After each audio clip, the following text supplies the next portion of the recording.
Ephesians 4, verses 17 to 32 from the Message, a contemporary rendering of the Bible from the original languages by Eugene Peterson. Please be sure to join me next time when the Apostle Paul reminds us, mostly what God does is love us. What a glorious thought. Don't miss the details. Have a good afternoon. Oasis is aired here weekdays at 12:55 p.m. and is a production of Open Door Communications.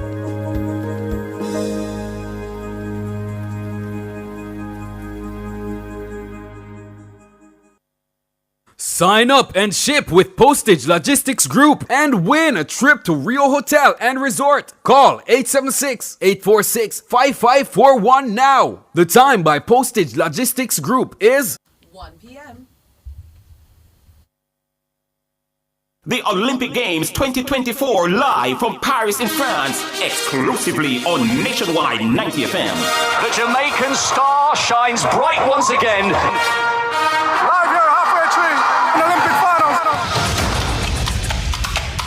This summer, Nationwide 90 FM is coming in hot. Jamaica to the blacks! Nationwide 90 FM will be blazing as we bring you the games of the 33rd Olympiad live from the French capital, Paris. 16 fantastic days of competition in 41 sports. Noblin Williams-Mills coming, the glory flapping, her arms are waving, and Noblin Williams-Mills coming through for Jamaica's goal. The station will bring you analysis and live coverage from the opening day of competition, Friday, July 26th to the very last day of action on Sunday, August 11th. And some parchment! Let's go! Oh, what a run! Everything and anything Paris Olympic Games 2024 can be heard right here on Nationwide 90 FM. It is a glittering goal for Sharika Jackson, and how they will celebrate that back in Jamaica. We'll capture the spirit of athleticism. We'll narrate the Olympic fever, define thrilling moments, and report on the blood, sweat, and tears of the world's greatest athletes. Nationwide 90 FM is going to the Paris Olympic Games, and we're taking you with us.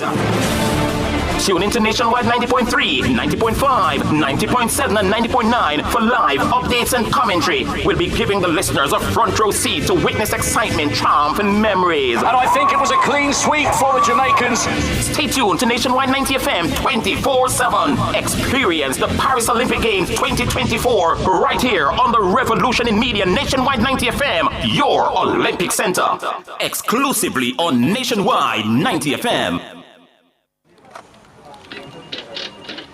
But is this real? Hey Greg, come look at this. Oh my, it's happening. Mr. Daniels, the numbers keep getting bigger and bigger. Sir, the clicks are off the charts. Hello, sales? What's the emergency? 9,000 clicks in one day? 3,000 order? So how much we have left? What? I'll soon call you back. Mr. Nakamoto, it's Danny from Jamaica. I need 5,000 of the big ones. We're back in business. Yes, sir. Arigato. Suene. Amplify your brand. Let Nationwide 90 FM assist you in tapping into a captivated audience across our social media platforms. For more information, contact us at 876-630-1210 or sales@nationwidenewsnetwork.com. Businesses, companies, and entrepreneurs, let's supercharge your brand. Looking to rent a fully operational production studio? Then Nationwide 90 FM has got you covered. We have flexible options to meet your recording needs any day of the week. Monday to Fridays, 9 a.m. to 8 p.m. Saturdays and Sundays available upon request. Bookings must be made in advance. Call us today at 630-1210. Let us help you reach your production desires. We interrupt this program for an important announcement. I'm in a big mood. You're now inside NNN's entertainment block. Bless me, baptize. Radio's premier afternoon experience. Your one-stop shop for all things music, culture, creativity, and entertainment. You make me wanna run. You deserve that break, so come, take it with us inside the entertainment block. Let's stay trending as we rethink afternoon radio. Baby,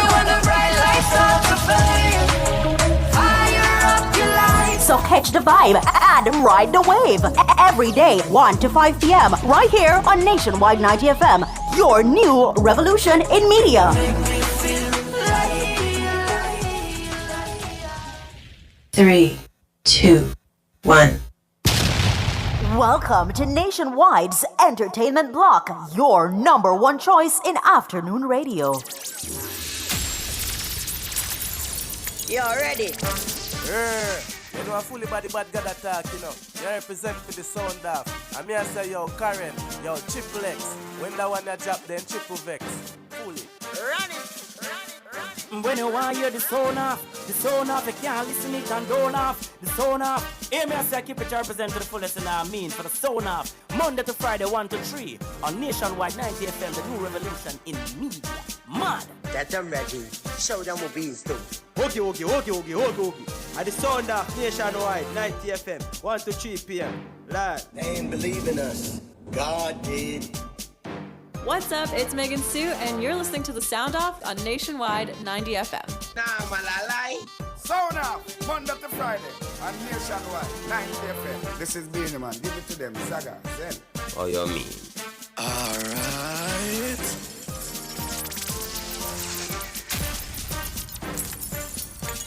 Sound off, Monday to Friday, on Nationwide 90 FM. This is Beanie Man. Give it to them, Saga, Zen. The number one power mixer. DJ Jerome, the show boss. In the mix. Sound off, Monday to Friday. Sound off, Monday to Friday. Sound off, Monday to Friday. Sound off, sound off. Sound off, Monday to Friday. Nationwide, Nationwide, 90 FM. Nationwide, 90 FM. Good afternoon, entertainment enthusiasts, and welcome to the hottest interactive radio show on the planet. This is The Sound Off, and you are now in the entertainment zone with Karen, Design Diva Booker, and yes, the DJ over there, Shell Boss himself, DJ Jerome. Inside your earwaves. That's right.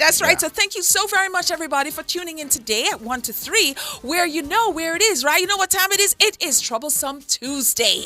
Yes, it is. So we're going to make some trouble. We're going to talk up the things and all of, you know what I'm saying? And this is a place where really and truly, you know, we're going to have scorching discussions, and we're just going to be talking about all kinds of, you know, and all kind of things. We're going to talk up the things, and we're going to talk up the things and more things. It is scorching hot outside as well. It is now 106 degrees. Did you know that?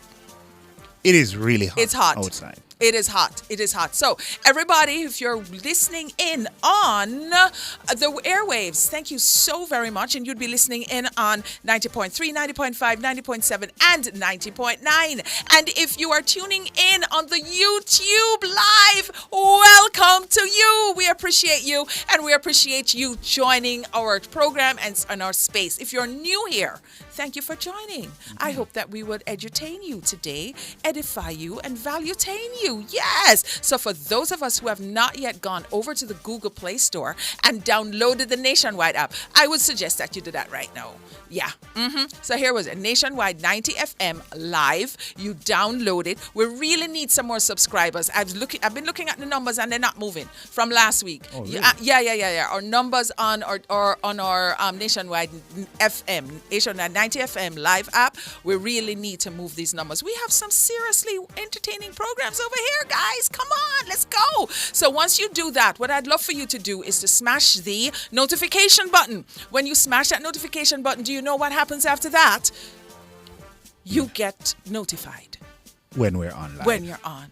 Exactly. Yes. All right. So here's the thing now. We have a jam-packed show for you, which we do every single day, thanks to our producers, Miss Jareen and, of course, Miss Rochelle. So, you know, we have it from the headlines. And after that, we have Talk Your Mind. Yeah. And after that, we have What's on Your Lunch Menu. Now, you guys have a responsibility to us here. I would love for you to WhatsApp your lunch, right? 876-280-6629. After that, I need the name and I need the description. If you do not send in the description, you are throwing your fate away to the wolves over here because we will just describe it anyhow we feel because we don't know what it is. You understand? So after that, no, we have the Design Studio. And you know, Design Studio today is DIY Day. It's Design Lab sponsored by BH Paint. And then we're just going to get into it more and more and talk up the things and just, you know, we're going to beg Mr. Jerome for entertain with today as well. All right, guys, you ready? Are you ready? Let's just get right into it.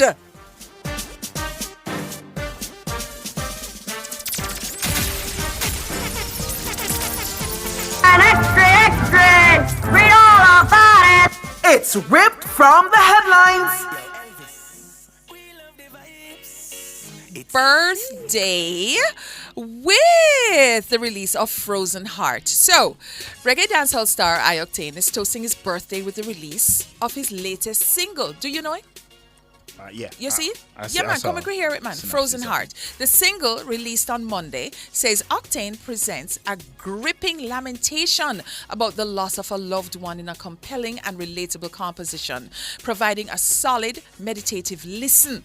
The Conquer the Globe boss noted that the release should satisfy calls for more positive releases from the artists and challenged the critics who've been making such pleas to support the single. Frozen Heart is the latest in a series of recent releases by the Love the Vibes hitmaker, including songs such as Love Punani, Why, and Gal Don't Play.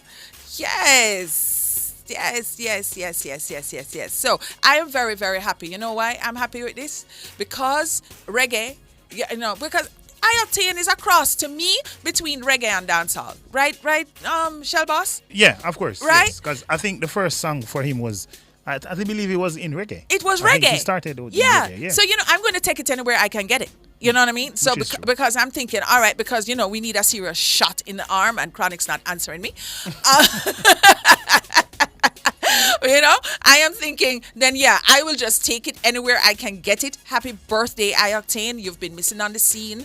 I've been missing you on the scene, and I know, and this trajectory that you're on now with your releasing of these new hits, I am sure that everybody is just going to just gobble it up, and I'm sure there's going to be some nods for you going up. So Frozen Heart, I need to hear this. I need to hear it. So if you have it at some point, Mr. Man, if you can play it for us. No, I haven't. So that get it so we can hear it, because this is a nod. This is a nod to the resurgence and the shot in the arm of the reggae industry. All right, cool. So we're gonna go on now to Massacre.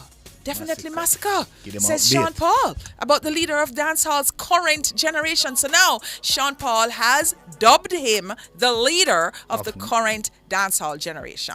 So here we go. Dancehall heavyweight Sean Paul believes that musical top striker Massacre is leading the current wave of talents moving the genre forward. Yes, Massacre, because you're international now, and Sean Paul should know. Sean Paul shared his views during a question and answer with Billboard. The artist was asked, who from the younger generation do you think is leading dancehall right now? And he says, what? Definitely Massacre. I've been supporting his career for a long time. He just reminds me of freshness. Every time that you hear a song from him, you can tell that he definitely puts a lot into the wordplay, he said, adding that, it's very commendable as a younger artist. Dottie Paul, a winner of the recently concluded Latin American Music Award, also named Skeng and Skillibeng among the new generation artists making waves in the genre. Massacre is doing a great job. He's doing a phenomenal job. This is just me, but I think other people would have different things to say about what he said. Yes. In this statement. Really? Like what? What do you think? Them, would I say, for them favorite artists. But the work is there to show. I love the fact that you just said that. You understand? The work is there. You see, when you're opinion based and you don't back it up with fact and science, because everybody is going to push forward who their artist is, right? But when you just said the work is there to show, his international base is also there, because in my opinion, and this is my opinion now, which is proven, and it is a proven opinion, that listen, if you want to really make it big and fly that flag high and represent Jamaica, you have to do crossover. You just have to. You know, you have to really understand too the weight of it. You have to go over there and you have to appeal to so much more masses. Jamaica is just a spot on the globe. It's just because we're enough. Why? We just get into every area and every arena and every genre, and because if the egg in it when we have in the red. The thing about it is, according to Mr. Sean Paul, he says you can tell that he puts a lot of work in it from the wordplay. That means that the man I write him sung them in a different way. Yeah, a lot of metaphors. Yes, the metaphors, the similes. Him not just E-I-E-I-O and A-B-C-D-E-F-G. You understand? Yeah, he's putting a lot of thought in it, and sometimes even if it's not you alone can't you. Sometimes you can enlist help, from people who are a little bit more wordy than you. And so you can tell too that Massacre has a team around him, and the team is working. The team makes sense, and that's another thing, younger artists. When you're coming in, you cannot do everything by yourself. You can't represent yourself. You can't sing. You can't make the deals. You can't do everything. You need a team around you that makes sense, that going to really look at your career and say, listen, this is where you are now, and this is where I see you in the next 4 years, and that is the upward trajectory. Now, as for Mr. Skeng and Skillibeng, of course, them on it, they're doing great things. They're doing well. Great things. They're doing well. If Skeng can just calm down sometimes, and I do understand. That's his character. The character and the showmanship and the bad boy. No people say him. Man. Depends something. I listen. You do you, but you can't go in a people them country now and go on. Stick within the rules of their country, and then just bring out the showmanship, and you have a win. You have a serious win. So, guys, I'm going to leave it right here for now. We're going to come back after the break, and then we'll get right back into it. Be right back.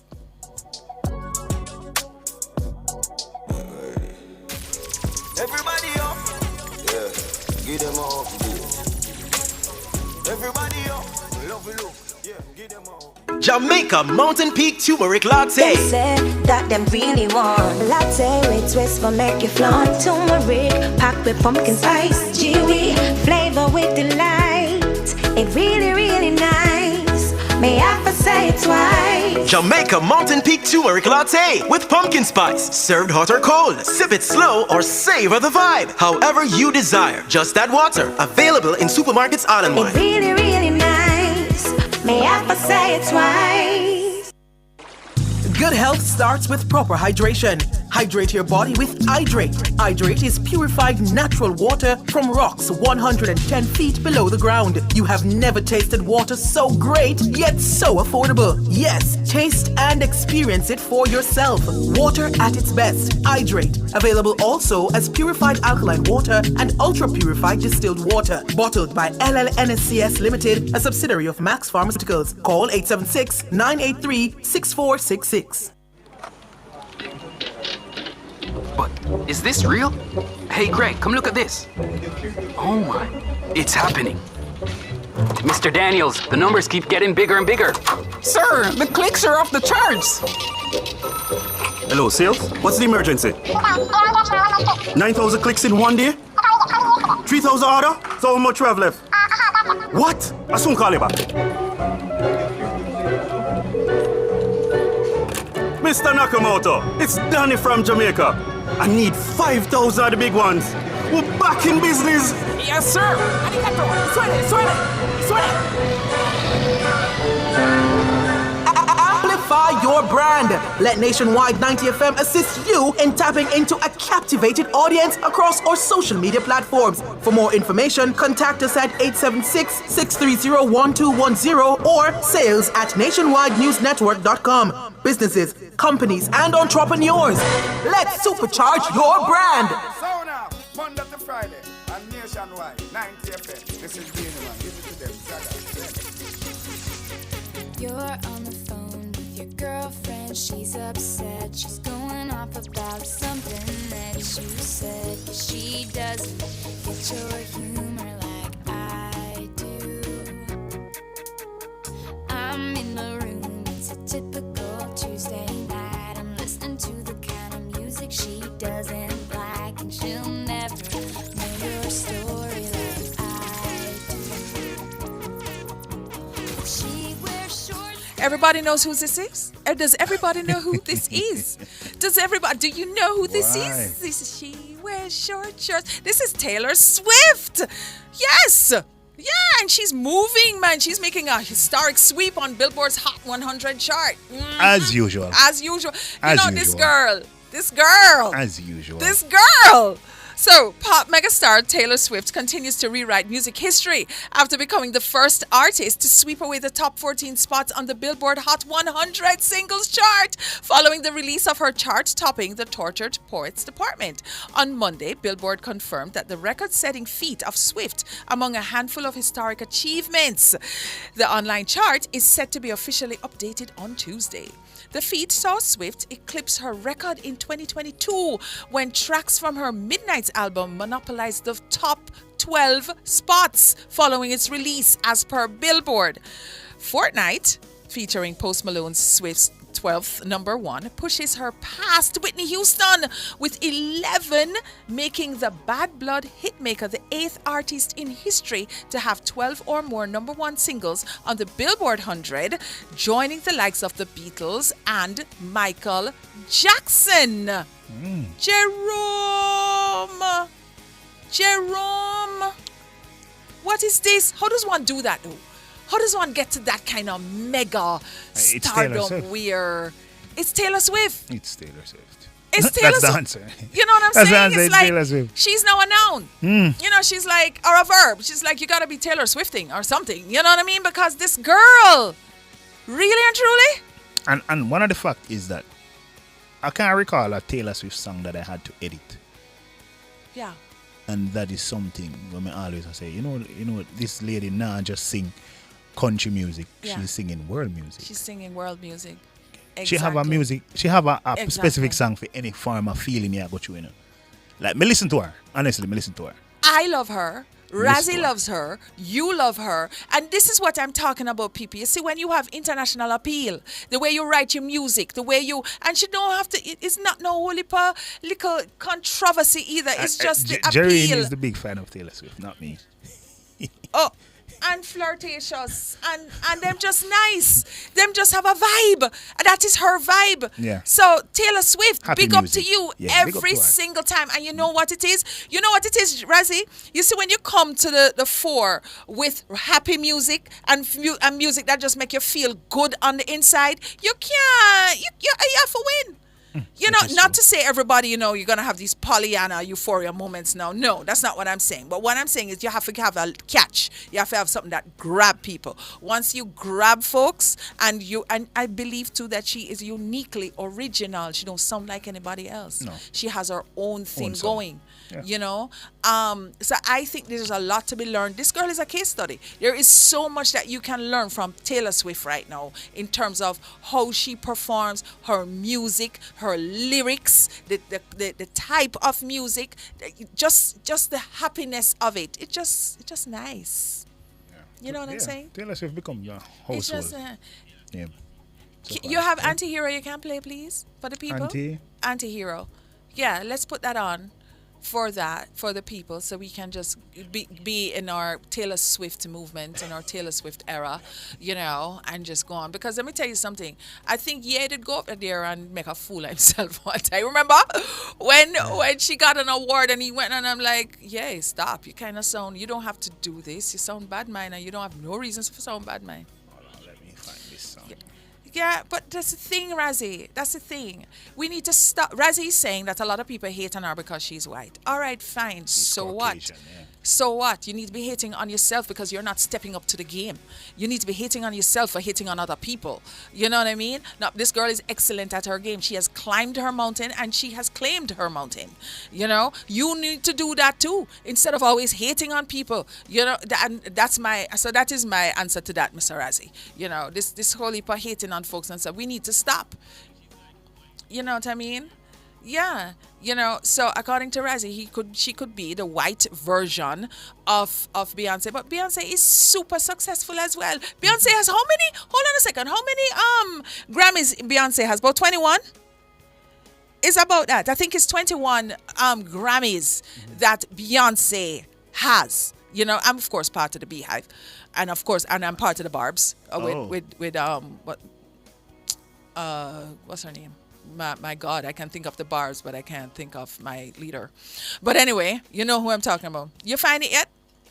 Okay, so what will happen is if we don't find it now, we will play it in your set.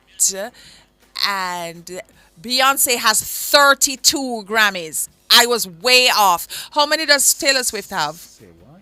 My God. So we're checking now to see how much Taylor Swift have. Of course, you know, I'm rooting for Of course, I'm going to the Beehive. You know, yes. So she has 14. So Taylor Swift has 14 and Beyonce has 32. Who is the more successful artist? Who is the more? I think that being based on favorites. Yeah, in terms of numbers, it's Taylor Swift, but in terms of popularity, I believe it's Beyonce. Not true. You know, and I'm telling you not to Taylor Swift, big up you each and every time. This is your moment. This is your time to shine. But let me tell you something about Beyonce now. You see, Beyonce has now gone on Western. It has no, there is influenced fashion and it has influenced home.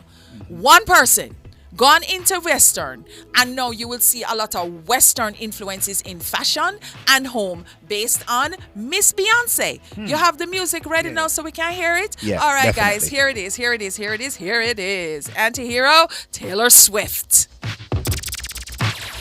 I have this thing where I get older, but just never wiser. Midnights become my afternoons.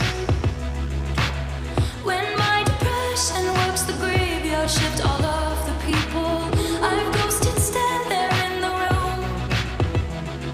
I should not be left to my own devices. They come with prices and vices. I end up in crisis. Taylor's all this time. I wake up screaming from dreaming. One day I'll watch as you're leaving, 'cause you got tired of my scheming. For the last time, it's me. Hi, I'm the problem, it's me. At tea time, everybody agrees. I'll stare directly at the sun, but never in the mirror. It must be exhausting, always rooting for the anti-hero.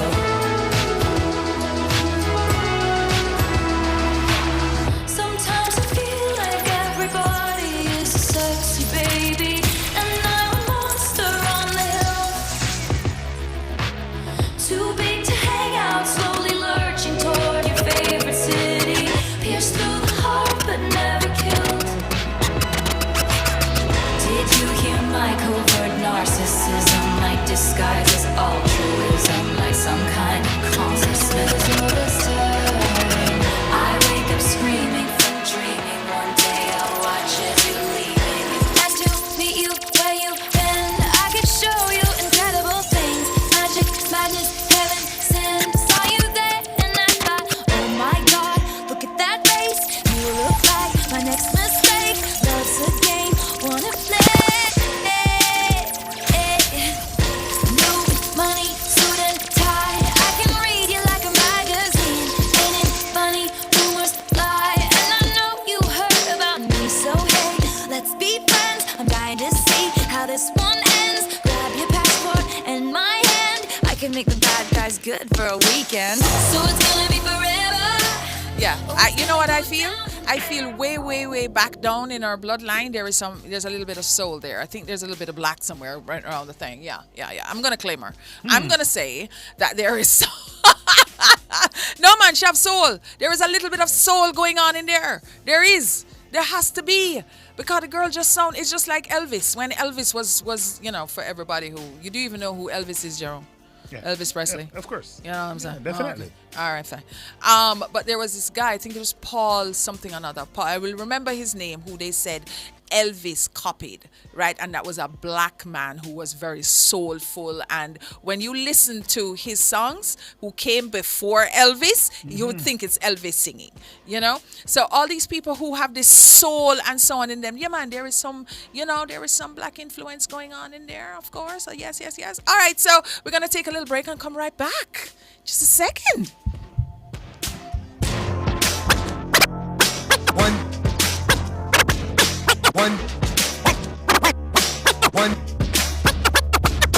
One, two.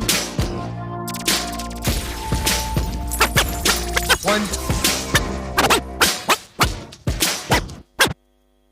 2, 3 o'clock, 4 o'clock, rock. 5, 6, 7 o'clock, 8 o'clock, rock. 9, 10, 11 o'clock, 12 o'clock, rock. We're gonna rock around the clock tonight. Put your glad rags on. Join me home. We'll have some fun when the clock strikes 1. We're gonna rock around the clock tonight. We're gonna rock, rock, rock till the rock daylight. We're gonna...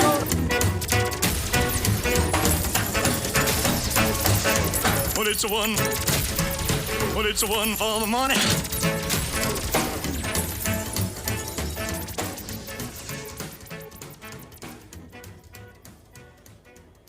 At the Jamaica Customs Agency, we care for our employees, customers, stakeholders, citizens, and our country. Customs cares. The temperature by the Jamaica Customs Agency is a whopping 32 degrees in Kingston and over out west, 30 degrees Celsius. Tune in to Nationwide 90 FM, the new revolution in media. Stay ahead of the curve with our cutting-edge reporting and accurate breaking news coverage. We are having an earthquake. Oh, God. Hear it here first on Nationwide 90 FM. Is that really clip you, Stalky? Tune in, turn up the volume, and listen. We bring a mix of news, entertainment, and sports to your lives. Nationwide 90 FM's live and continuous coverage of the World Championships in Budapest, Hungary. News and discussions week mornings. Coming up in the news at 6 for this morning. Entertainment in the afternoons, then news again in the evenings. Nationwide news at this hour. Fired.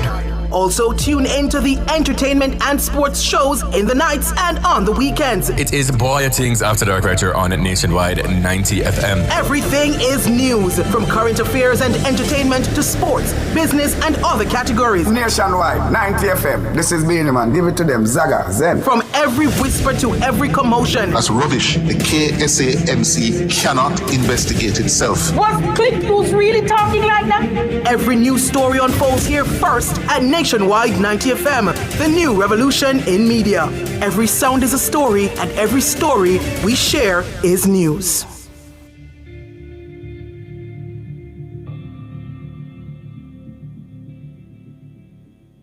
On a 5, 10, 15, 20, 25, 30, 30. Well, that was in the beginning, when love was new and the relationship was filled with fun, frolic, and fireworks. Everything went long, the posturepedic journey was flaming hot, and the coffee was always steaming. Gym was pumping iron, ladies went to a gym, and home was a place to be instead of the neighborhood. But what about loving in the long term? How much does it matter if the length of love is lasting? Is it really just an overrated part of a relationship if a partner doesn't perform to perfection? Join me, Rodney Campbell, every Tuesday from 9 to 10:30 p.m. for Affairs of the Heart, right here on Nationwide 90 FM. This Tuesday's topic: giving top-tier service in long-term relationships, an obligation to perform or just satisfied with the norm? Brought to you by Supermed Pharmacy. Super happy, super healthy, Supermed. You hear me? I said, man, I Dexter up, so you're listening to the sound of 1 to 3 every day for Nationwide. You know. Yeah, Frost, me I chop my mind by now. Hey, yeah. Me I chop my mind by now. Hey, me no business. Me I do things. Rough up, we no care who vex. We no care who vex. We no care who vex. We no care who vex. We no care who vex. We no care who vex. We no care who vex. We no care who vex. We no care who vex. We no care who vex. We no care who vex. We no care who vex. We no care who vex. We no care who vex. We no care who vex. We no care who vex. Waiting. What you feel? Talk your mind. So, Tifa Tash, I see you. I see you. I see you. You know what Tifa Tash said? What'd you say? If we can't put some curtain and spruce up the place. I hear you. I totally hear you. I totally hear you. We're going to work on it for you for tomorrow, okay? Make sure that you're watching tomorrow. I'm going to, just for you. Don't worry. You know your girl not going to leave you out. Yeah, I've been thinking about it. I've been thinking about it. And I know it's glaring. So don't worry. Just for you, Tifa Tashika, you're the only one who mentioned it. I'm like, listen, you can't fix up. What up to you? You had a design show and this is it? Come on, man. Do something. So yeah, there you go. Everybody else on YouTube, I hear you. I see you. All right. We're going for the curtain them right now. And Razzie going to hang them. All right. So, you know, sometimes we have these birthday parties and birthday celebrations, right, Jerome? Yeah. And we go out and we're like, oh my, we're gonna have the restaurant cater, but you know what? I don't want their cake because their cake don't really, it's not my forte. For me, I love sugar and spice cake. I'm sorry, yeah, maybe we need sugar and spice on here to because I tell you, sugar. And you know me all, So from I was a child, I have been having sugar and spice cake, and I am telling you, is the same recipe up to now. I don't know if them put that recipe in a vault, but you can't. Razzie, you know about sugar and spice cake? It's the same thing, right? Razzie tries to avoid it. Him just chill. Oh, you mean, yeah, look at six pack. What have you been doing? What have you been doing to get the six pack for the summer, Razzie? Since the start of the year, how often? Oh, really? Okay, so people, Razzie will have his six pack, and in June, he will show it to us. Remember me tell you, in June, he has, let me tell you, it's May we're in now, Him have May. Yeah, him have 4 more weeks. Him have 4 more weeks, man. He has 4 more weeks. And he's over there drinking him something. Him have some concoction when him bring in every day for drink. So, yeah. So, today he's drinking water. But usually he has some concoction that he drinks. So, yes. Me, I give up all of that because it just not look like, you know what, just dress it well. Ladies, let me tell you something. You see, when it's time for the pounds them to come on, don't worry about it. Just dress strategically. Yeah. So, can you imagine now you are dressing strategically going out to your birthday celebration at a wonderful and nice restaurant, As a matter of fact, some of the nicer restaurants are all, the nicer the restaurant, of course, is the more you pay. So, this very nice hotel now on the waterfront downtown, they went there, and can you imagine now you're dressed nice now and you have on your stuff and you say, you know what, I ain't going to bring in my cake to the restaurant because I don't like their cake. Cool? And this is what happened. Do we have some video over there? Do we have an audio? Okay, so we don't have an audio. So this is what has happened to the tiki. What you're seeing now, people on YouTube, is a receipt, okay, for a situation that happened. So a group of people went to this very popular hotel that has a nice restaurant on the upper level. Yeah.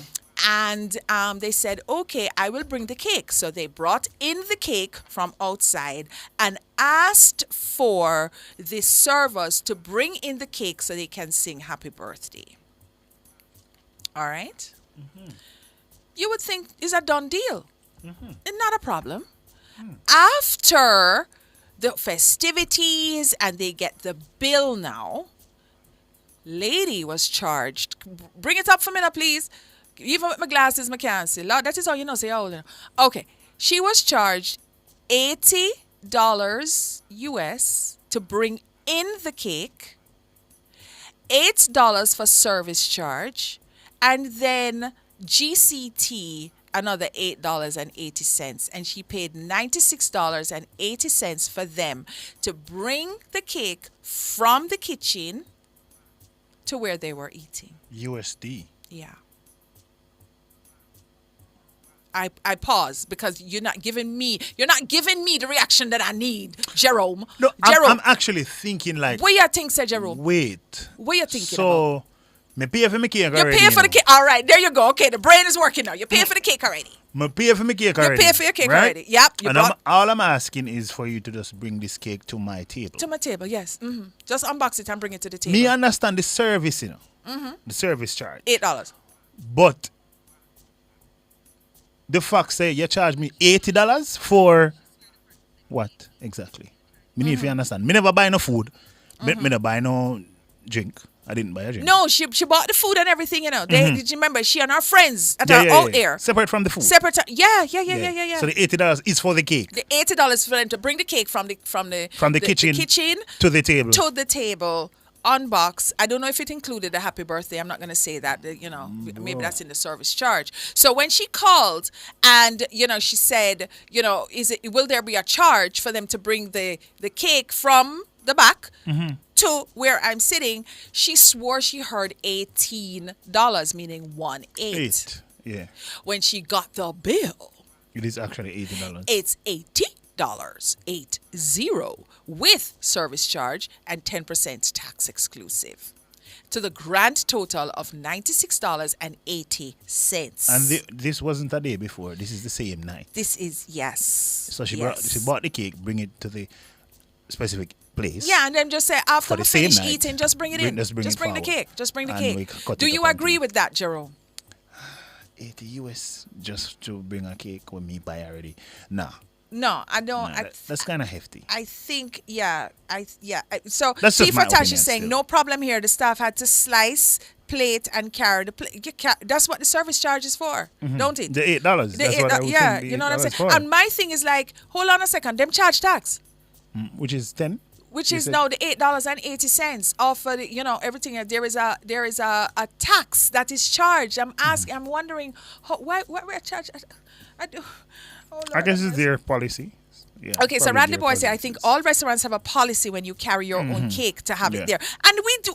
Radley, Tifa Tosh, everybody, don't come for me. What I am saying is $80 for carry out that cake? Yeah, maybe I say $120. Well, we can't price she nobody. She thought it was 18. Okay, so we can't. She thought it was 18 because she thought she heard $18. You know what I'm saying? So she was fine with that. Yeah, because she said it can't pass 20. You're not supposed to pass 20. That she probably think in her mind. Yeah, so everybody, and let me tell you something, guys, because I am in the service industry, because you provide a service to Jerome and everybody else and so on. I am not going to go and disrespect anybody and say, no, you shouldn't be charging this, you should be. Yeah, I'm not to say, I'm not going to pay you. Yeah, but you understand? Still, question. I'm going to expect that there is going to be a charge. I will expect that. I'm sitting in your place. I want you to unbox. I want you to plate. I want you to. But I believe $80 is a bit excessive. So basically, I never buy no cake, I believe. And just tell them, say, all right, just line up one slice and we deal with it. Yeah. Trishana Barkley says, Karen, you're getting it wrong. The cost is to bring her own cake into the hotel. So you're paying, okay. So you're paying to bring the cost into the. It's the same thing, but you're Trishana, you bring the cake into the hotel. It doesn't matter. You're bringing the cake into the hotel, and they're bringing it out for you. So I'm not. So I'm wondering if the person didn't bring it to the specific place, right? If they bring it out, what if they had a room there? They already rent a room for the night, and then bring it to the room. I don't know. And I understand. Would they be charged same way for bringing that cake inside their room and have it in there? I highly doubt it. You know what I'm saying? And you know us people, we are going to sneak the cake in. We're going to sneak it in. You understand? You know what I mean? And we're going, whatever. Because I don't think that there is a policy, because most rooms now have a little mini fridge and so on. That means that you can bring in your stuff because you really can't pay $5 for water. So you bring in your stuff. So I am thinking now, if you're going to have it in the room, then you have it in your room. But to pay $80, I believe, and right now I believe that she couldn't think $8, not 8, Cheryl. 18. 18. That's what she said. You know what is think. happening with YouTube people? You guys have a very overactive imagination. You listen to half of what I'm saying, and then you fill in the other half with assumptions and things and whatever the case is. Listen.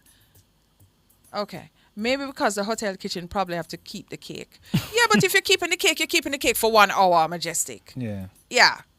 Why are they charging US dollars? Because everybody in Jamaica charges US dollars for some strange reason. You realize that? Yeah. It's become the norm now. Yeah. She should have asked twice, according to Clash. Yes, Clash, she should have asked twice. So, and this is my, the moral of this story right now is when you're on the phone, just like B and D, sound the same, and F and S sounds pretty much the same. If somebody is saying 18, here and you 80 and you hear 18, what you should now say is 80 or 18. What are you saying? Follow up to 18. That you hear. Right. So you spell it out phonetically, whatever people are saying, or if it is in numerals, then you say 18. Did you say 18? And also now the next thing, you get people name and you write things down. How much cake we can get with $80? With $80, is how much for a cake? Like $5,000, $6,000 for a cake? Depends on the size. On the size? Yeah. How much for a big sheet cake, Jareen? Because you could get enough cake for that, don't you? I think we get like a 3 probably. 3 or 4. Yeah. Because I don't think cakes are expensive. Well, no. Shouldn't say that. If you get the custom cakes, they are expensive. But regular price mad cake and sugar and spice cake, they're not that expensive. But the ones that are really like, you know those custom cakes that are in a hat and shoes and all these things. It's crazy. So the boss said, "Can I say something? Get it in writing." Andrea says that's excessive. Alex Smith says that's wickedness. How many people were at this birthday? SH is asking. We don't know. Okay, and they said they charge for electricity to keep it cool. Maybe, because probably would have melt. But I am thinking that they're on the inside. They're not on the outside. You understand? So if you're on the inside, the AC is there anyway by virtue of me sitting in your space. I'm using your AC. That's part of the whole that's part of the whole charm of the place, right? Tifa-tash, behave yourself, Tifa-tash. What Tifa-tash? Tifa-tash is on a roll, so she is on a roll. She's on a roll. Behave Most people yourself. don't have workers to cut cake, or people I know generally have somebody designated to cut the cake. They call in the average white band to cut it. GH? Did you just say that? GH? What's wrong with you? Tifa-tash, they have a strong feeling. Yeah, your strong feeling is very strong. It could be that the cake, Cheryl says, it could be that the cake was too big. I just checked Google, and it says $125 per slice or $25 per cake. Okay, Cheryl, thank you so much. Cheryl, Google it. Cheryl says when they are cutting the cake, to cut it now is $1.25 per slice. Wait. Yes, so how much for the plate? Cheryl, find out. Cheryl said, if I'm going to cut the cake, right, then it's $1.25 to cut the cake and $25 for the whole cake. Okay? All right. So are we charging for the plates as well? Everald says cake insurance. What if the cake drop? Andrew said, why not Jamaican dollars? I don't know why. It's just a thing in Jamaica where we just charge US dollars, especially in hotels. When it comes down to hotels. In hotels, they charge US dollars. As tourism attraction, exactly. So guys, I hope you enjoyed that segment. Yes. And then we're just going to take a little break and come right back.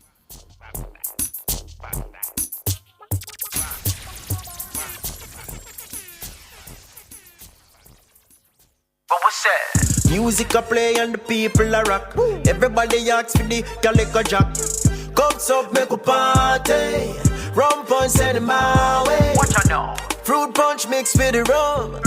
Link on my friend them know. Hey, sipping on the vibe, yeah we happy.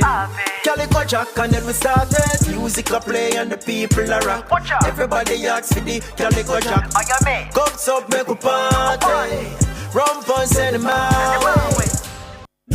Live exquisite this year with new arrival black and chrome fixtures for your home at Unique Living. Select from a wide variety of rain shower systems, fabulous faucets, and stylish sinks to suit your kitchen and bathrooms. Get uncompromised quality and style unique to you. Shop everything new at Unique Living, Jamaica's leading shower and faucets provider. Visit shop number 630 Dunrobin Avenue, Kingston 10, or call 876-755-3661 to 2.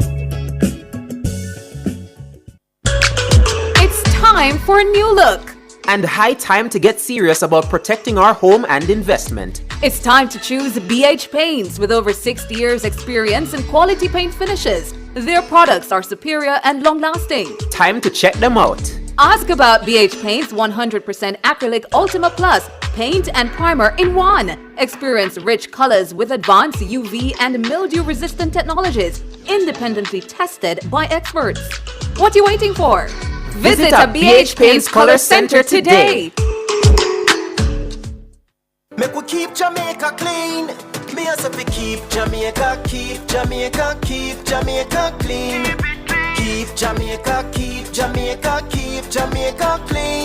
Our duty to keep our island clean. Mobile to Kingston, sidewalk and beach. Bag it, bin it, recycle it, please. Proper garbage disposal, make we do it. Keep Jamaica clean.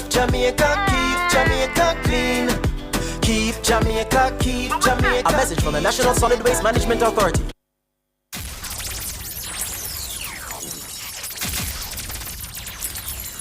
Yeah, me a send man a them set up saying. Me turn this song down low. 1, 2, every day. and just pull the windows open. I'm in the mood, so me not go spoil it. Bet you are go want me cook again. Saying, ooh, it's been a long, long time. I'm cooking some ackee for you, girl. But it seems like you never like rice. So I'm gonna get some flour first. And I'll yo, I want to give you some.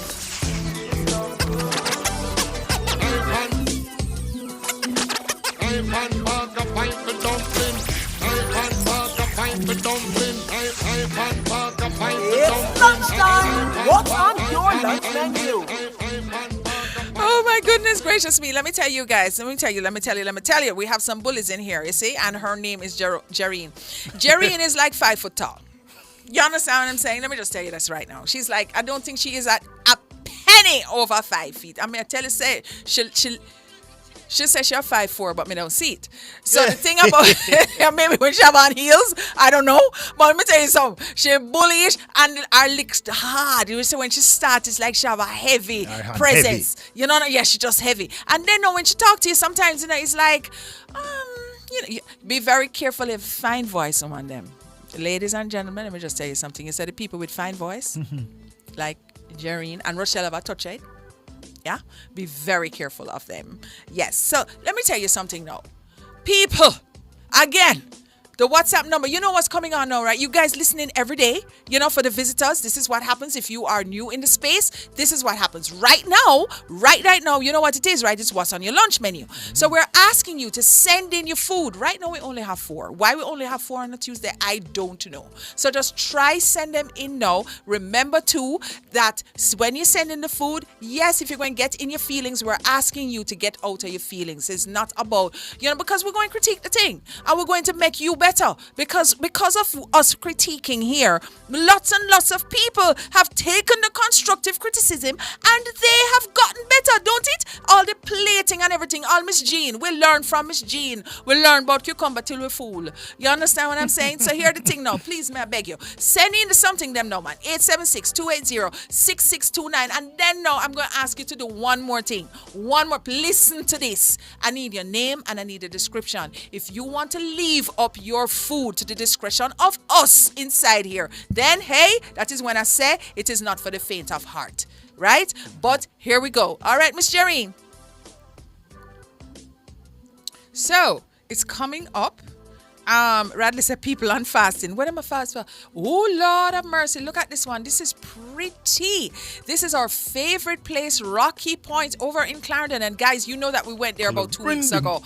This is fabulous. A cup of rice, which is a Jamaican thing, with a cup, and of rice and peas, and it's brown stew jackfish with tossed vegetables, and it is fresh veg, right? With Jean style cucumbers, and you know what the Jean style cucumbers are, right? You know, when you serrate the edge, and carrots and things. This is very nice. I, for one, have never had jackfish. Yeah. Have you? No. I haven't. You haven't. I haven't. But this jackfish here look. Somehow I thought delicious. That jackfish would be bigger.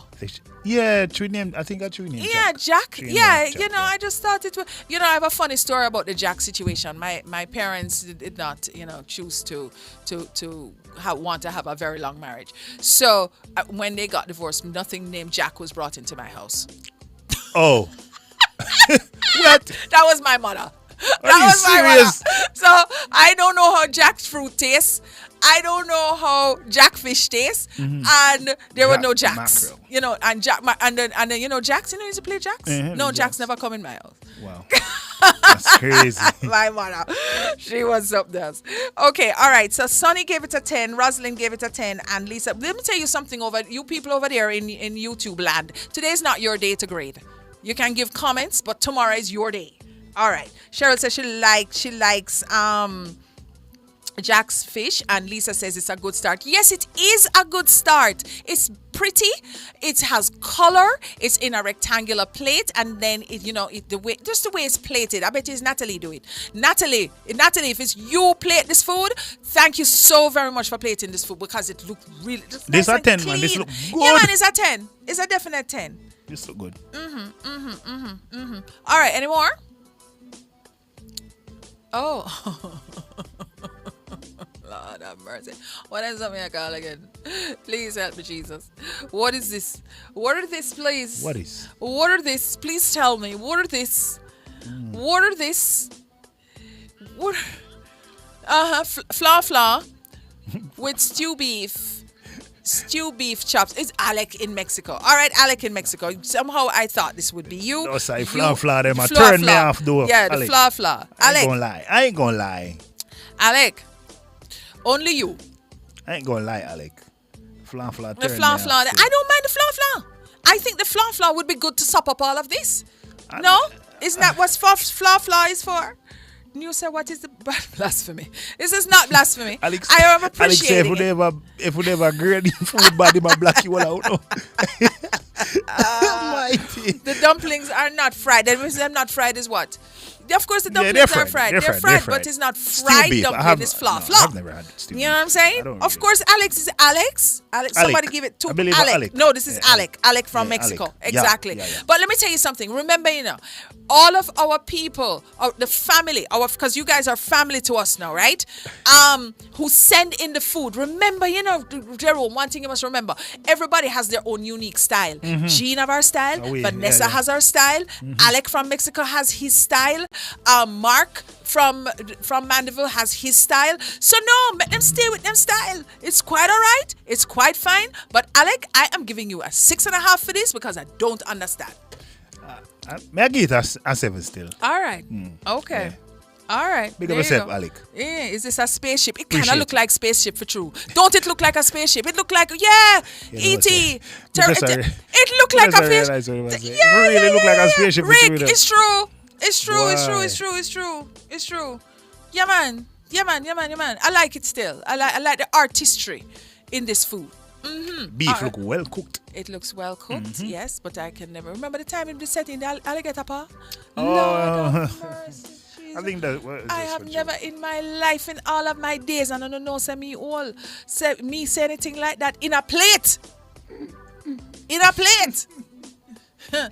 That day was not the day for me. Even when news is sending you remember when news sending about 1,010,000 chicken foot boiling in soup. All that now traumatized me. I was traumatized for the next I get for understand say, most people on the chat don't like me, right? But I thought that news was my friend. I mean, I tell you, you see when news is sending the chicken foot them boiling in the thing. It's like all of them were just moving in unison. It was like them did take a walk in the soup. It never looked good. Not at all. All right. Okay. All right. Oh. What is this? What kind of? Okay, it's fish. This lettuce, mixed vegetables, rice and peas, brown stew fish. Sauce Boss in America. Sauce Boss 2. Sauce Boss, I love your plate. You always send in this plate. Sauce Boss 2 has his own style. So Sauce Boss today now has sent in his brown stew fish with mixed veg. The mixed veg is the one either on the frozen or the one in the can. The one was with the sweet corn, the string beans, the little diced carrots and green peas. And then you have over there like some fresh vegetables, but it looks like it has like a sauce on it, like ranch dressing. Yeah. And then rice and peas. So this looks like a very filling meal. Sauce Boss, big up you every single time. Yeah, big up you. I'm thinking that this is a well-balanced meal. If this is what you eat for lunch, are you eating something for dinner after this? Belly full this is a belly full. This is like pull your belly and go sleep after this because this is a lot of food. You okay with this? Of course. All right. We don't mash up all of this right now. Randolph, yes, it's a paper plate. It's a Dixie plate, yes, and we appreciate him for sending in his Dixie plate. We look forward because when we see that plate, we know it's Sauce Boss. As I said, everybody has their style. So what we're doing now is lifting up. We're uplifting. We're not tearing people down, because guess what? No. Lots of people not sending in their food, but like up the live for me, please. We have 290 people. They can like it up. Don't worry. Nothing going to happen. Your phone not going to explode. A tall, tight belly man can cook this. What that mean? Tight belly man. Yeah. What that mean? She explain. She on a roll today, but just a humor, because she is like, yeah. This is a high carb meal. Really? No, man. The only carbs there is the rice and peas, but everything else is fine. It's fine. Errol gives it a 10. I'm going to give it a 8.5. Sauce Boss, and you're going to give it a 9. Yeah, man, this looks good. Oh, okay. Well, we are looking. Is this peppered steak? Oh, it's not. It's liver. I was hoping in some life it would be peppered steak, but it's liver and rice and tomatoes. Yes, the liver is livering. It's well cooked. It's nice. You guys know that when you cook liver, you have to take off that membrane on the top, right? Because if that is a craze, then you can't cook liver. But I know that everybody in Jamaica knows that. And I know everybody in Jamaica knows as well. Why you take off the thing? Knows as well. Okay. All right. I'm going to take a little time signal, and then I'm just going to go right into my monologue. JP said Mary's banana chips. 20% more chips in the banana left on ground. The time by JP said Mary's banana chips is 2 p.m. So, and everybody knows too that when you are cooking liver, you have to add hot water. You can't add room temperature water when you're cooking liver, Mr. Jerome. You didn't know that? Yeah. Because it will get tough. Yeah. So, Trishana said 1 million, if a million, trillion, billion, infinity. Look, yeah. This is our life. Yeah, what? Who? Somebody said the rice Jamaican lettuce. That is Jamaican lettuce food.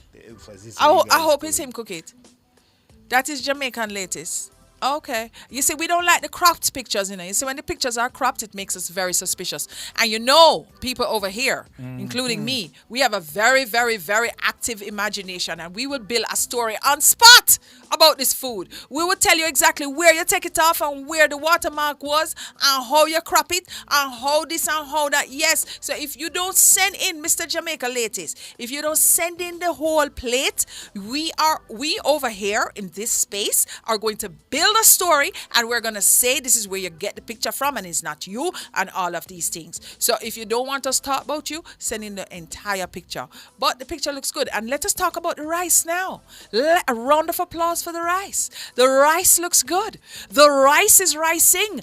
Yes, it's Shelly. Yes, and it's nice. And then let us talk about the tomato slices, because the tomato slices right now is like they just give a lot of color and texture to an already textured plate. I appreciate this meal a lot. It reminds me of yesteryear when my mother used to cook liver for our breakfast. I can't tell you what I did with it, but she used to. So it reminds me of my mommy, and I'm going to give this a 9. News is asking if it's basmati rice. Yeah, it looks so. Yeah. Listen now, if we know the function of liver, we wouldn't be eating it. When it boil up and we know the function, it's fine. Yeah. It is fine, but it tastes nice. But exactly. And I don't eat liver, but I can appreciate. Listen, guys, if we're gonna get into everything, what we have a function and this and that and whatever, we're not getting on. Yeah. You know what I mean? If you're going to see him set of meat every single week. If for me, I'm a vegetarian, I shouldn't be eating live food out there, because there's a function for all of the greens that I say, don't it? You guys should not be eating chicken foot and cow foot. I leave my chicken foot, Yeah, because that is steppers. It's on the ground. But I guess what I want to say, once it boil and the heat catch it, everything is equal, don't it? Can't go and eat it, but don't want it. It's fine. News says she sent in 2 plates of food from yesterday, Razzie. I don't know where your food is, miss. I don't know what happened to your food. I don't know if the WhatsApp line kind of ate it. Yeah, you need to send it back right now. Karen, you hide it in the napkin and throw it away like my daughter. Yes, I did. That's exactly what I did. One day because I got in so much trouble. And you know what I used to do? Hide it under, like push it under the what you call it, under the stove. Lord have mercy. And one day them in there clean out the kitchen. I cannot tell you what happened to me. Lord of mercy, God. Because what I was always a problem eater. I don't know why I'm the size that I am now. Because, food and me is not friend. And what used to happen is I used to start at the dining table and then move me to the kitchen because it was just too painful to see me labor over that food. And then what I used to do now is divide the food in 4 manageable bites. And then by the time we reach 2, I don't want no more. Okay, so we have something now very colorful in my purview. I don't know what it is. It looks like rice with some something. Seasoned rice. Rosie from Portmore. Hey, Rosie. Hello, Rosie. Hello. Okay, so sauce boss. Ackee in there. Yeah. Saltfish in there. Yeah. Right? And carrots in there. Mm-hmm. And it is nice and yellow because Very I'm sure, right? Very colorful. I think it's probably taking because of the ackee. And there is rice in there and well seasoned. This is just giving me a taste of real seasoned rice for true. When last you had seasoned rice? A good while now. We need to have some seasoned rice. Yeah, some seasoned rice. This will give me a no vibe. Yeah, this food look very nice. Yeah. This. So I came in here hungry, and now I'm hungrier. You must not do what's on your lunch menu starting hungry because it don't work out. This food in its simplicity, it just looks like home cooked. It looks like love. It just looks like we should just be having some seasoned rice right now. You know when this would go down with rain falling outside. Oh my. Yes. Yeah. It just. A nice glass of lemonade. A lemonade, exactly. Nice glass of lemonade. Yeah. This would be nice. It's a 10 for me. This is a 10 for me. Yeah, this is a 10 for me as well in its simplicity. I absolutely love this. And I believe, do we have any more? Oh, we do. So you guys, you did me the kind favor and you sent in some food. Yes. So Clash Camp says traditional seasoned rice, 10 for him. Yes. New says she wants some of it. Alex says some diced up avocado would look great for. Yes, it's true. It's missing the avocado. So avocado would look nice in there. Yeah. Tifa Tasha, she mash up this with a dash of cayenne pepper powder. Why you need a cayenne pepper?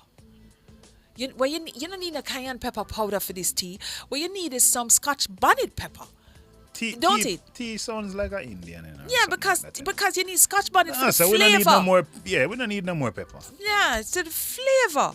Right? No more pepper. Okay, so here's the thing now. Bring up this for me now so I can see it.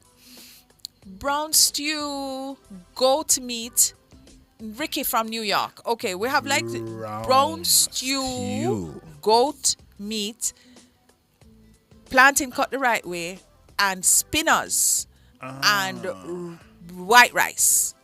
Brown stew, goat meat. This is the second time we have had brown stew goat meat in here.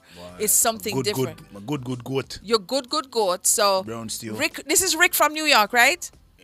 Yeah? Okay, so Rick from New York. You don't know what you just do know. You know go take Jerome good goat meat. Instead of currying it, you brown stew it. But Jerome needs to come out of the box that he's living in. And I won't. Man, you must try it. So you won't try? No, I wouldn't. Really? No, I wouldn't. I prefer, this is just me. I prefer a curry goat well cooked and seasoned. That's just me. The brown stew, no sir. You resist change. Yeah. You know what happens to Not people who necessarily, resist but change? I'll try brown stew in many other things. But it's just a traditional way of me knowing how goat deal with. Understand? Goat mustn't deal with it. Do you know that goats are very cute? Do you know that they in some places? You see, you just talk about how we know to describe what we are eating. You see, you got it on this now. That's me. I just changed the rules. Let me tell you something. Do you know that they have a thing in America? It's like a counseling session, a therapy session rather, where they go and you can pet the goat. And it makes you feel very at peace and stuff. So can you imagine now after you pet the goat now you're going to kill him? Watch news. Yes, I can cook. Of course I can. Oh No, my I goodness can't. gracious. Trust me, I Brown can't. stew. I don't like it. Tastes nice. I had taste. Brown stew goat. I'm having an issue. This is like my second time seeing brown stew goats. I'm guessing that is a thing. Yeah, it's a thing. I know it's a thing, but I don't. This is just my preference. I prefer curry goat. I'm just saying. Not that I say it now got taste good. I haven't tasted it yet, but me know me curry goat tastes good. So me I stick to what me know tastes good. That's just me. So honestly. Alex says fowl and pig cute also. Yes, then that's why I don't partake. You know what I'm saying? As a matter of fact, there's this woman on TikTok now who lives with a pig, and you've seen, and I am following. You know, TikTok. Let me tell you something. That is too crazy. That's too crazy. There's so many people in this world. I see a lot of people on the comment that Can't be me or somebody say I should have yard him there. They have goat yoga. They have goat yoga? Did you know that? No. Nah. Yeah. I don't go that far. The 5'1" in there who claims that she's 5'4" says that yes, they do have goat yoga and they have the goat on their back. Really and truly, I did not know that. You guys, did you know that there is goat? Well, somebody just said somebody they said have it in the chat. the goat yoga. But no man. And they have the goat on them back? Okay, well, I guess that's how it is. Every day you learn. Every day you learn, and God knows I learned something today. I learned about the goat. I knew about the petting of the goat. I just did not know that they had goat yoga. You know, I guess every day you live and you learn and you know. All right, so Craig says, curry, anything less than curry are blasphemy. And just look at the dry piece of lettuce. Oh my God, just like feeding. Rough over there, you know. Yes, they're very rough. I'm telling you. You know, let me tell you something, people. If you're there riding around and so you don't want to mess with these people on the YouTube live because they are savage when they're ready. Yeah, man, cause them roast me every day. So, guys, if you're new in the space, please run on over to man and just get into the Google Play Store and download that little appity app. And then now you will be able to partake in all of these niceness. Yes, Jerome, play some music for winner, man, please. So we can stop thinking about the goat. Did we? It's going to be a 6 for me on the goat. 7 for me. Is that 7 for you? Yeah. All right, cool. Play some goat music.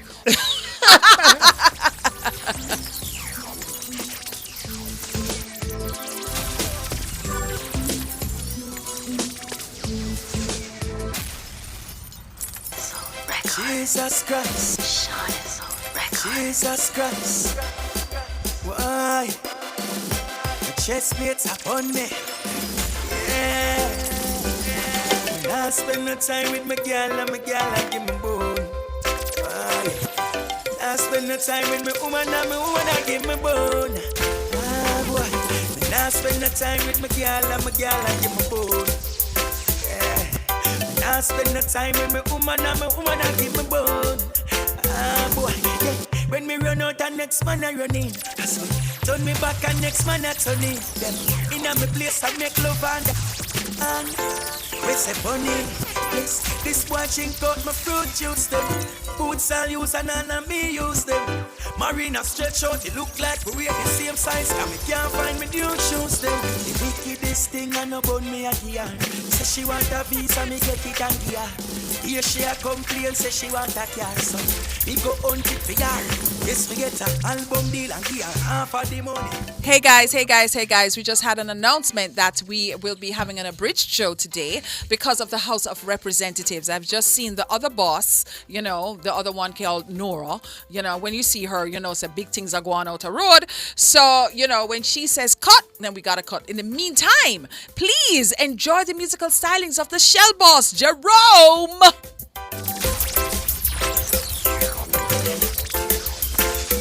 Triton, me no know who she give to, but me hear say she give to it. Natalie say, he say, she say she give to it. True, but a good thing me name for. Time I almost believe it. Now me see it say, Natalie did it a pre-man. So all when you have 10 man, me a feel believe it. Me never ask them fi watch your body fi me that me a tell them say 6. Guess who makes 7? Caliban me feel like say me in heaven. Yeah. Even the girl them watch you feel me too. I guess them just a try to find a way to give me too. No for them just want to climb up on the pin. Them just want to them me the child them want to pin it too. Them say that everyone you give it to. Well, them see your body them a see me too. Well, chat you not a thing it do to me. Come in and listen me. I'm a big deal. VIP, you're my friend and my VIP. VIP. Ask anybody boy. I'm a big deal. You're my friend, I'm a big deal. Yeah, we're kinda important. For real. Oh yeah, I'm a big deal. And my friends are some big deals. Very, very, very important. For real.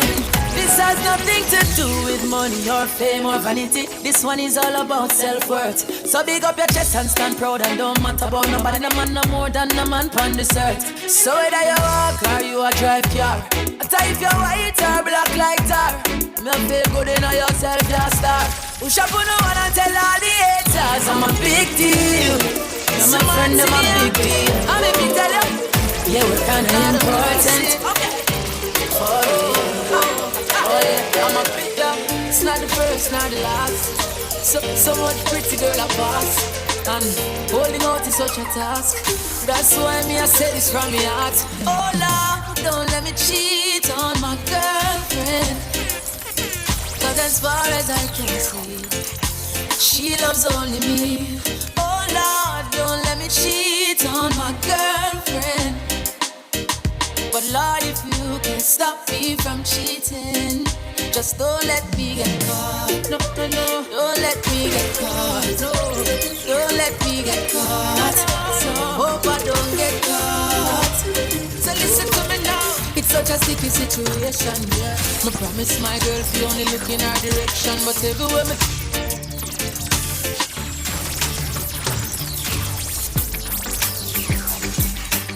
Oh na na, oh na na, oh na na, oh na na na na na na na na. Oh na na, oh na na, oh na na. My girl bougie, but she's so nice. Love how she don't force it, she's just living her life. She tell me that she wants to go to country tonight. She wants to see where I'm from, she wants to go for a ride. The next day we go I had a shot, running screechy. We had a food and then we see the one I use it. Till she hear the music, I'm fling her shoulder. To how she gonna who that thinks that she a real boy. Oh, when you are far with me, a good time is guaranteed. Fill up your vibes and get tired. Tonight we are go touch a party. Oh, when you are far with me, a good time is guaranteed. Fill up your vibes and get tired. Tonight we are go touch a party. From the rest of the number 10. You're pretty bad, so I right now make you see none of them. No, we do my future bright, so now my can look back again. Some of them are 5 and 6, but girl, you what 10 out of 10. Would you believe me if I told you? Will you believe me when I say affairs of the heart, together we've grown, if ever apart. All I want you to know is your love is life changing, and I couldn't be the same without you, darling. Your love is life saving. You always catch me when I fall. When the tour bus drop off and all light lock off, and I'm a mere mortal again. Promoter belly full and all the fans gone home. I'm glad that you're more than a friend. When your love is life changing, and I couldn't be the same without you, darling. Your love is life saving. You always catch me when I'm falling. There's people just like you and me, go past them in the traffic. That never fall in love and some me have it set me lucky. Enough of them not fortunate enough to have somebody. Some just cannot see beyond the flesh and it's so funny.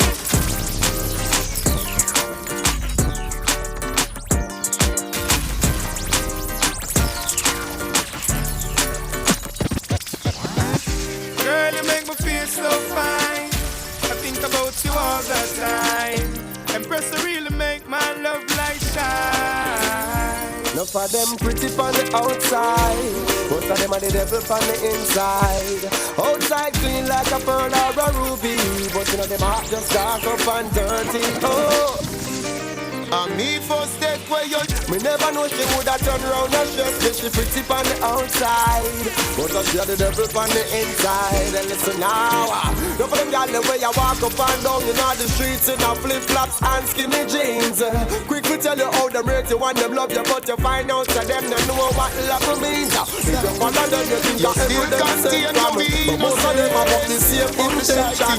I want to tell you still confess your love to me. Baby, remember the first touch. Remember the first time you have a crush. You love me so much, it broke and it stuck.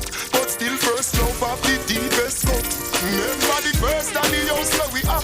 You tell me your mother go beat you for that. 2 days later we see you come back. We spend 5 minutes every time you go shop. Baby, 2 weeks run up. Maturity take over your body, burning stuff. You done professional, me give you the good love already, you want it back. You want me yard every day, you're there, your big yard. Okay, the man will take away, me take away your versatility. Me take away your versatility. Me take away your versatility. Me take away your versatility. You're not the only one, cause I'm a lonely man. My love for you is strong, could never do you wrong. Together we belong, you are my future plan. God's greatest gift to man, 1 in a million. Saga. Saga.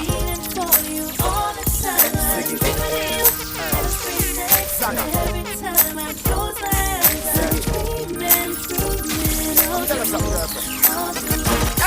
All my riches and my fame, no mean nothing without you. And I'm a me calling in cause I am dreaming of you. But if I ride the girl, them dream for you, come back to my boo. Germany, Italy, Spain to Honolulu. Some are setting out a word, but they don't really have a clue. Some are stand me up and jerk, some are call me the boo. In the club, some girl alert, I tell me how them could agree. We're ready for you, come back like now with you, I'm feeling weak. Don't wanna eat, don't wanna sleep. Don't know what I should do, cause I'm weak for you. Sometimes I wanna run to you, but I'm so far away.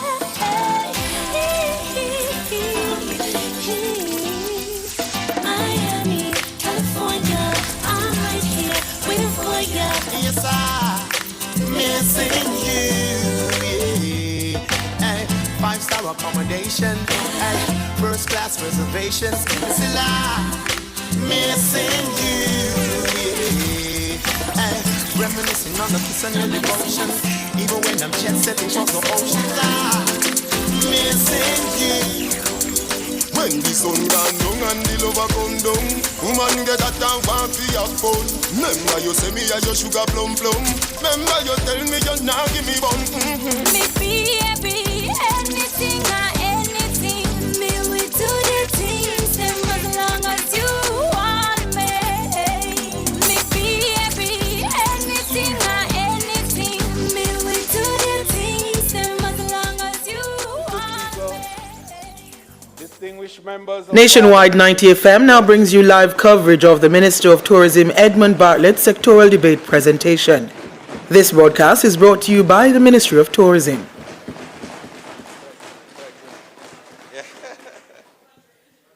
Yes. Next round. Mr. Speaker, distinguished members of Parliament, esteemed guests in the gallery, and fellow Jamaicans, it is a great honor that I address you in this honorable house for the 35th time as a member of Parliament.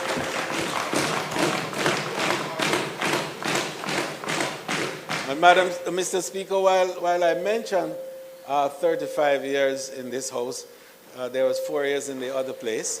In addition to that, there are members here on this side who have exceeded that time in this honorable house, one of whom is in the chamber now, the member from Clarendon Central, the Honorable Mike Henry, who has done over 40 years. Another member, the member from North Central, St. Andrew, he has also done over 40 years. But, Mr. Speaker, there is another member in this House who has done 35 years as well, and little spoken of, but is a very effective member of Parliament, and he continues to win every time. J.C. Hutchinson from Northwestern. Minister,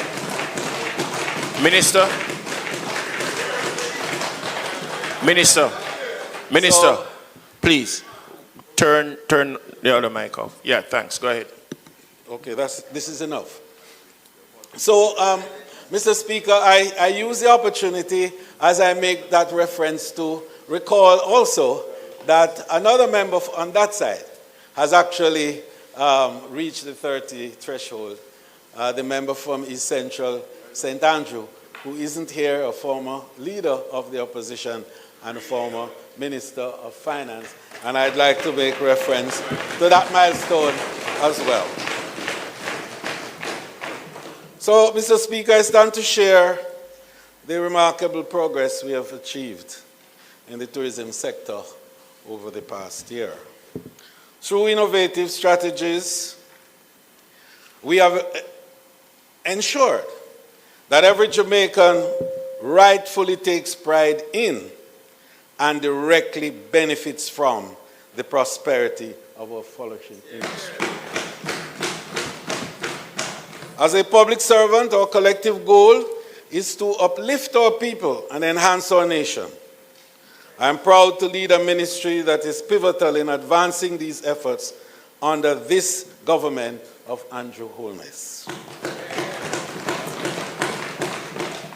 I express my gratitude, therefore, to him, the most honorable Prime Minister himself, Andrew Holness, whose unwavering commitment has set the stage for advancing our industry amidst the evolving global landscape. Mr. Speaker, I did have a line here for Madam Speaker, which I will convey to her through you. Mr. Speaker, I wish for you to convey to Madam Speaker that I want to thank her for her unwavering resolve and profound dedication to this honorable House. Indeed, she has exemplified exceptional leadership while steering our demanding Parliament with tremendous grace and fortitude. And I want you to take credit to Mr. Speaker for the work that you do as the Deputy Speaker of this House and the way in which you've managed our affairs while she is not able to preside. So as I continue serving as Minister of Tourism, I thank all who have collaborated with my ministry in overcoming the challenges and seize the opportunities within the sector. And in this context, I want to refer specifically to my permanent secretary of 12 years, Miss Jennifer Griffith, CD, who has been an outstanding permanent secretary and a great support in achieving the results that we talk of each year. I see in the gallery the president of the JHTA, and I want to make reference to him and the JHTA and the work that they have done to enable the industry to grow through difficult periods as we have. I also acknowledge the invaluable contribution of the entire team within the ministry, including the chairman of my boards and the members of the boards, the executive directors of the various agencies, and all the participants and players who together have been instrumental in enabling us to achieve the goals that we have set, our 5 by 5 by 5. To my constituents in East Central St. James, I am grateful for your unwavering support. I remain committed to advancing the interests of that great constituency of East Central St. James. Mr. Speaker, I will have more to say about East Central St. James in my next, so as to ensure that we keep within the time that we are allotted. The bipartisan support that we have been able to forge on both sides of the House has been heartening as we work towards a compassionate goal of building our Jamaican society. And I want in this context to refer to the opposition spokesperson on tourism, whose diligence and encouragement and engagement I have found to be of great value over the period.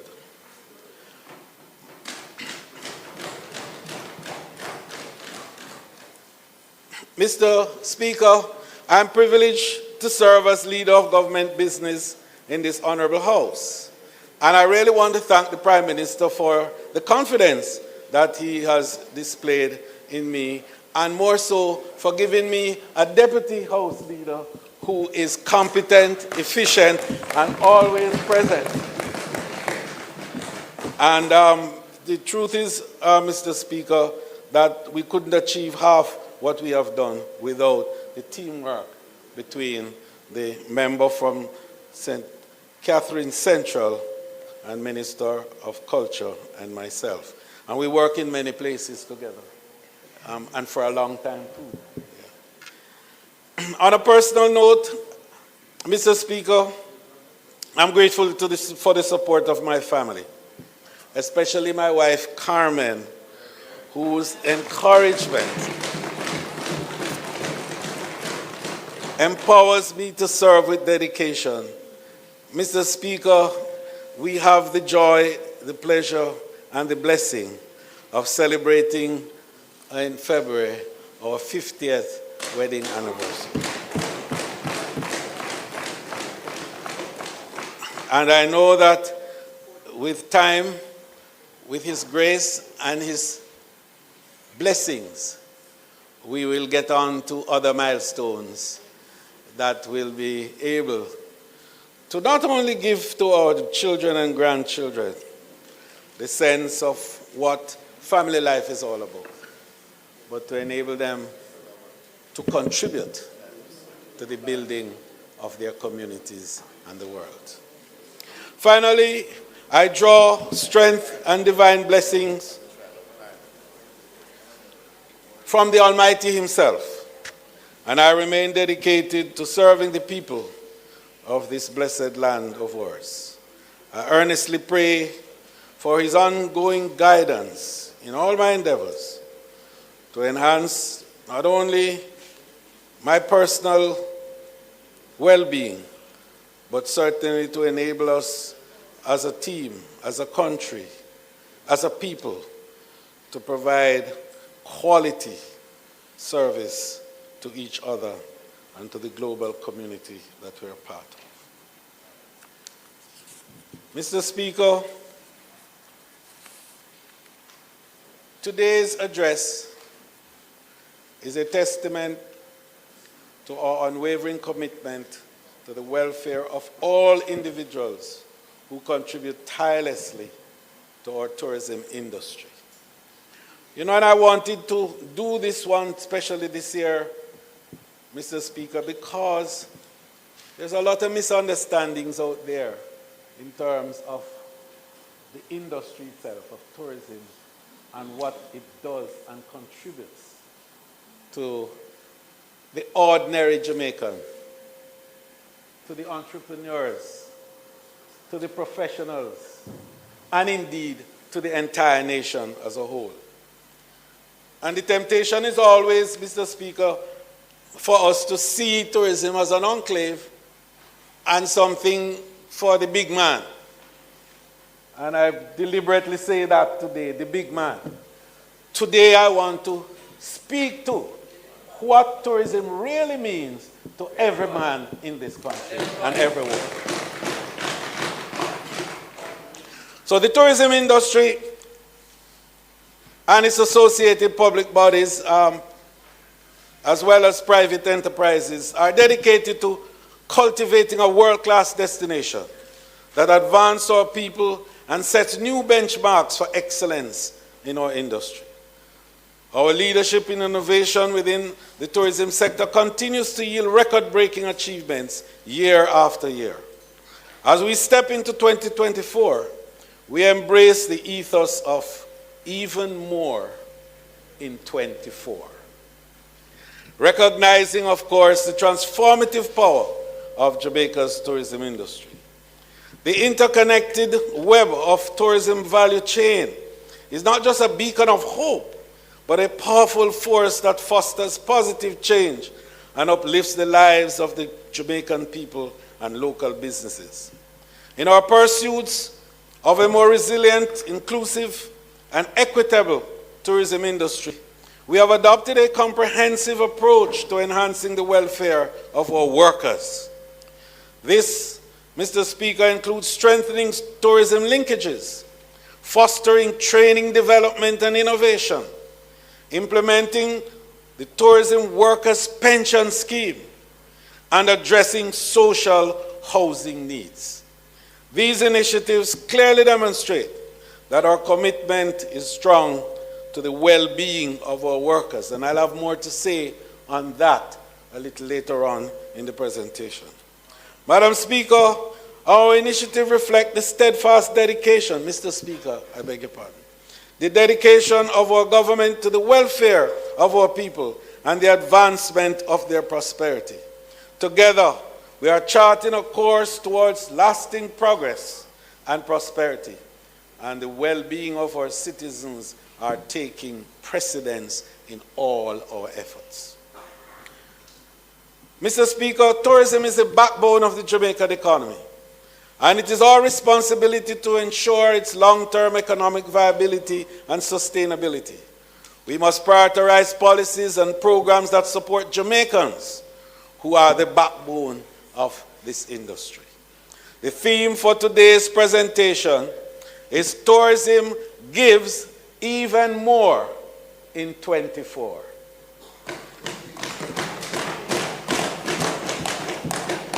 And this theme, Mr. Speaker, is not just a catchy slogan.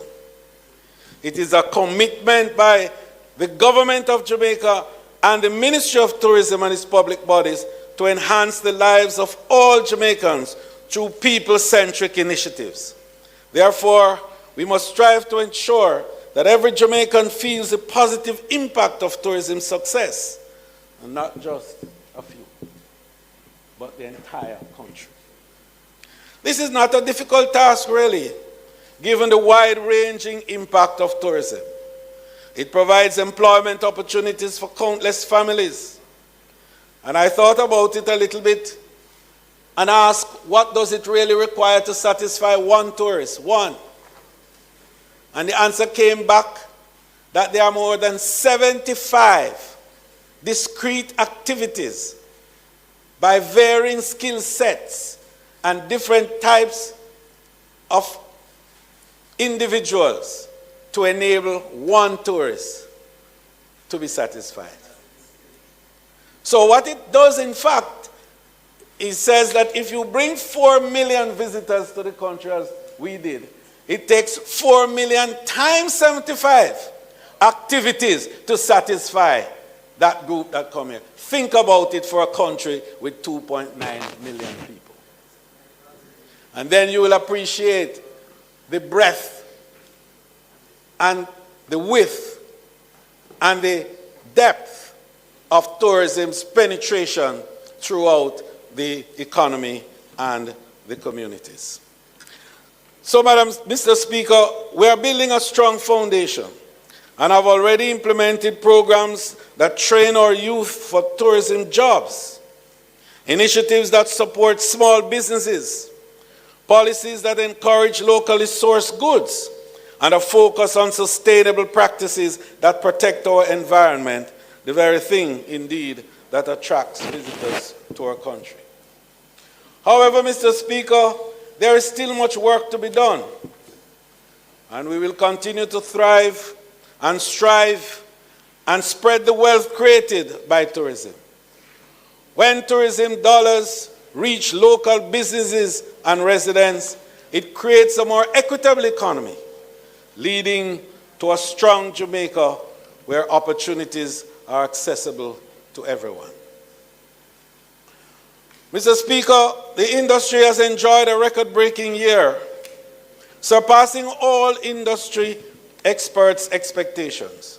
However, before delving into our achievements and plans for the forthcoming financial year, let me briefly give an overview of the global state of affairs, which we are paying very close attention to. And I just wanted to say that because I know that there are headwinds and that there are global situations that are tending to point to certain disruptions.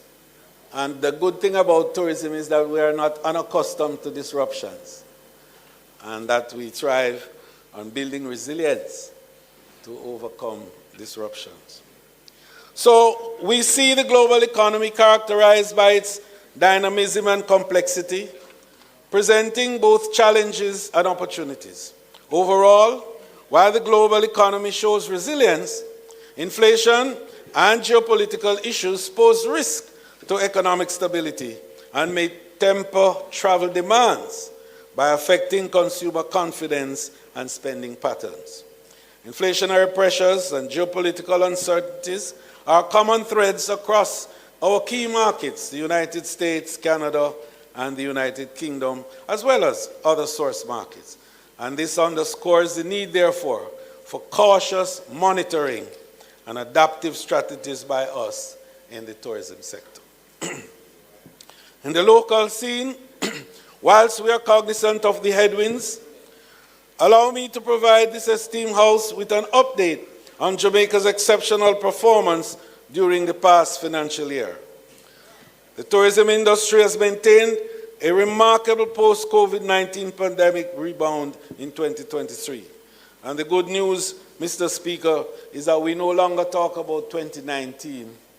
We no longer talk about pre-COVID as benchmarks.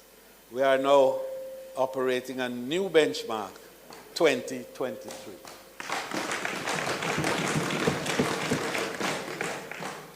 Jamaica's pioneering role in various aspects of the tourism industry has significantly influenced the global perception of our destination, establishing it as a top choice for visitors worldwide. I'm thrilled to announce that tourism is experiencing an unprecedented surge, surpassing all projections outlined in the previous fiscal year. Mr.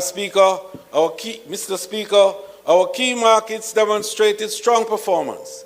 The U.S. maintained a majority stake in the overall market of some 74%, and that, Mr. Speaker, while I make reference to it, is not the pristine and what I call protean condition for us. No market should have that percentage share in your space. And this you will hear us talk a little later on about the new markets that we're going into and where we're looking to find the added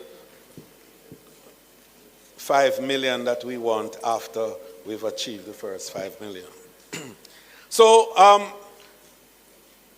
the Canadian market is growing and has shown remarkable improvement in that regard. It grew, in fact, by 38.6% and now accounts for 12.9% of the market, which is very good for us because before it was just about 10% before COVID. It's now 12.9%, and that's very useful. What has happened, however, is that some of the other markets have shrunken, and we will have to go back to build them and to get them stronger. Whilst I make the point about it is not always a healthy thing for one single market to dominate so heavily in market share, I make the point, however, that a strong, rich, and powerful market must always play a critical role in securing the stability of your destination. So, Madam and Mr. Speaker, stopover arrivals for last year was 2.96 million, reflecting a 9.4 increase, while cruise was 1.34 million and up by 9% from the previous period in 2022-23. Preliminary gross earnings Mr. Speaker, was 4.38 billion. And I want to make a point about that, because even at 9.6% ahead of last year, 4.38 billion is the largest revenue flow from tourism in the history of the tourism industry in Jamaica. And just to break out so that we understand the impact of that. The impact of that has been that several of our communities that were reeling from COVID as a result of this performance are now bustling centers of commerce and activity again, and are providing more jobs and more jobs. And you know, Mr. Speaker, just to show that that growth was not a flash in the pan for the year, 2024 began with a bang. And the first 3 months of 2024, we have already cleared 1.34 million visitors, earning 1.27 billion US dollars for Jamaica. And that represents, of course, 788,000 stopovers, or 7.4% increase. Cruise has come back, 554,560 cruisers, representing a 16.1% increase over the corresponding 3 months last year. And I tell you that this year we had established 5 by 5 as our mantra. You remember the KPI we set up? And that 5 by 5 should be achieved in 25? Well, I have news for you. When we finish this year, it will be 5 by 4.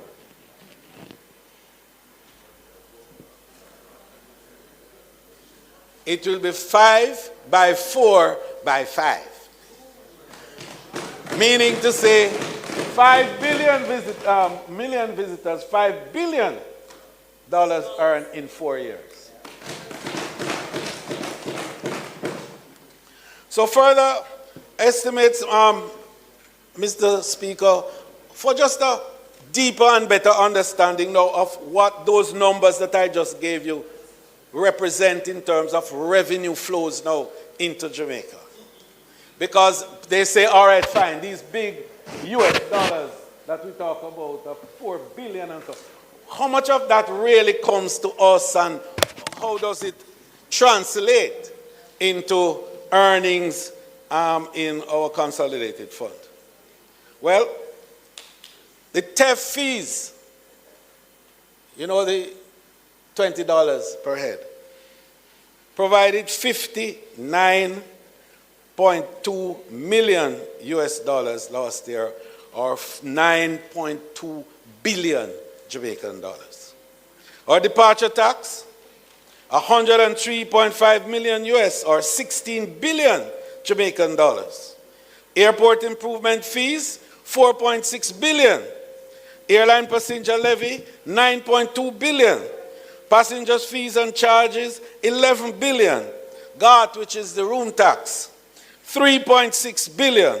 A total direct revenue flow straight into the Consol Fund of 345.8 million US dollars, or 53.6 billion Jamaican dollars.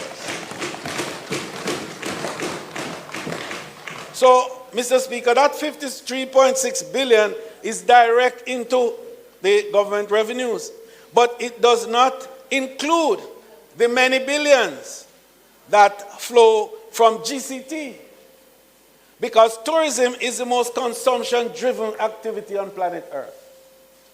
That's all people do. They travel to consume and consume. And at every point of consumption, they pay a tax. And some people didn't quite understand how the revenue flows could be so high, and we didn't increase the taxation.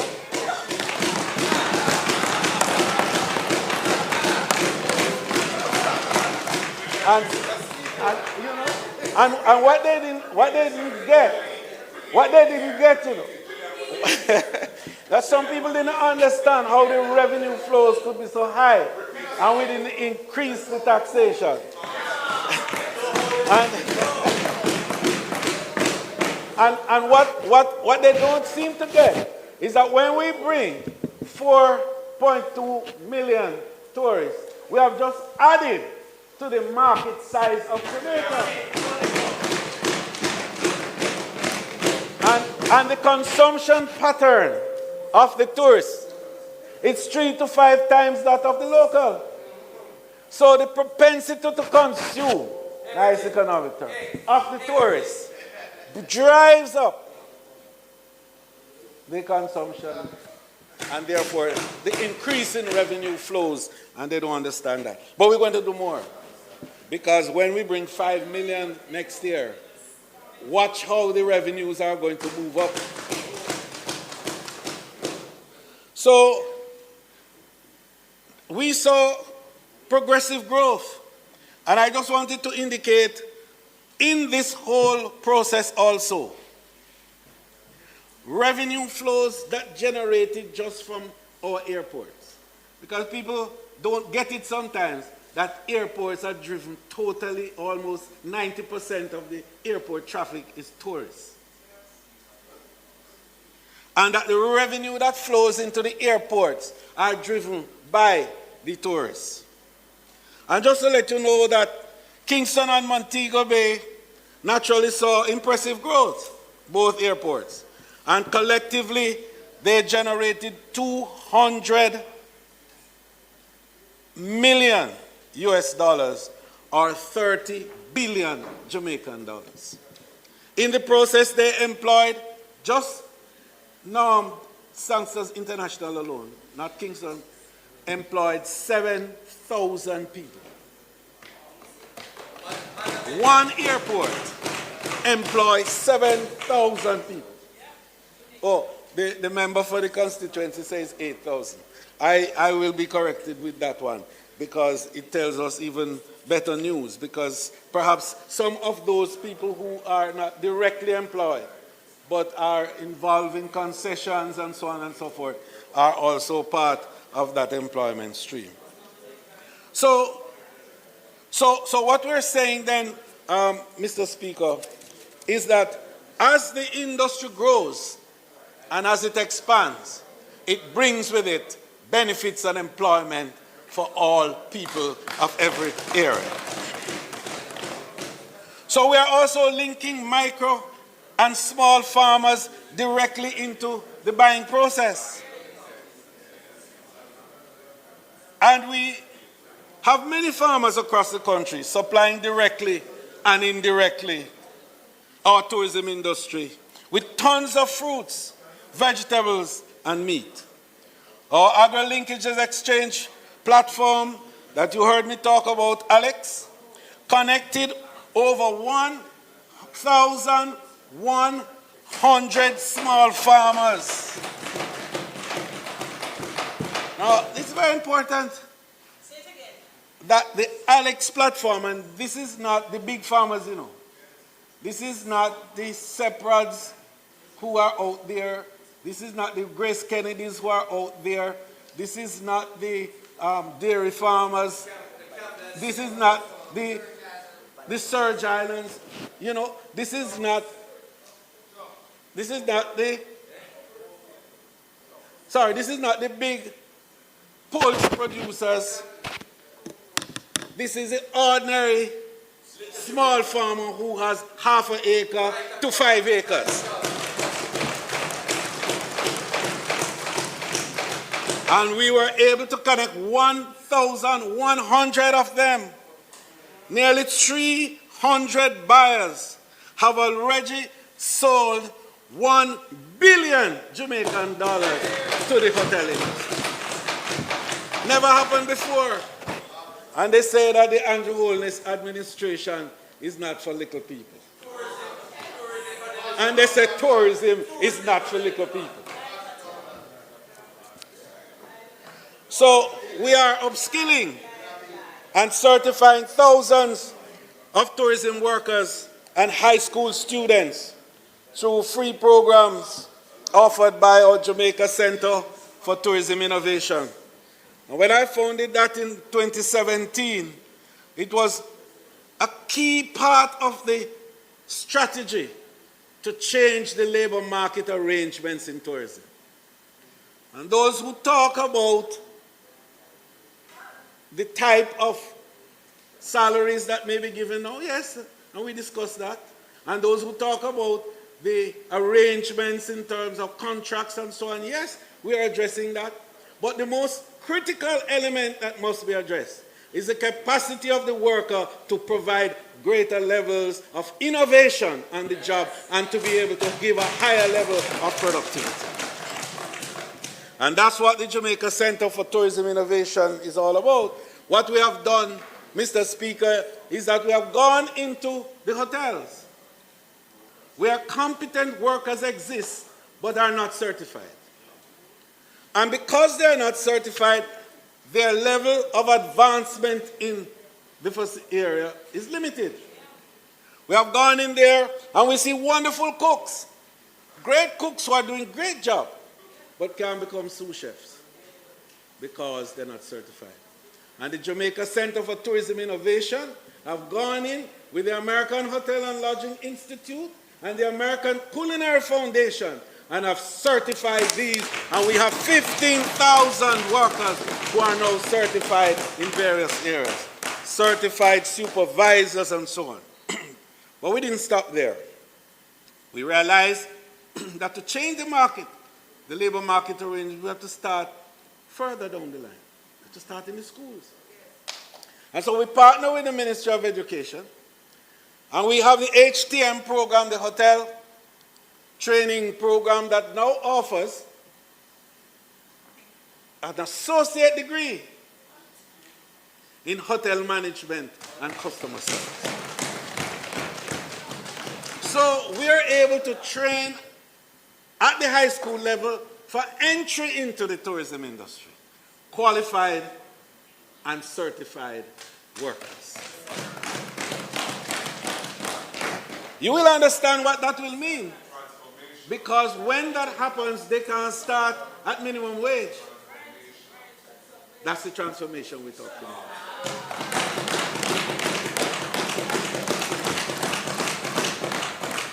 So, Mr. Speaker, we went further.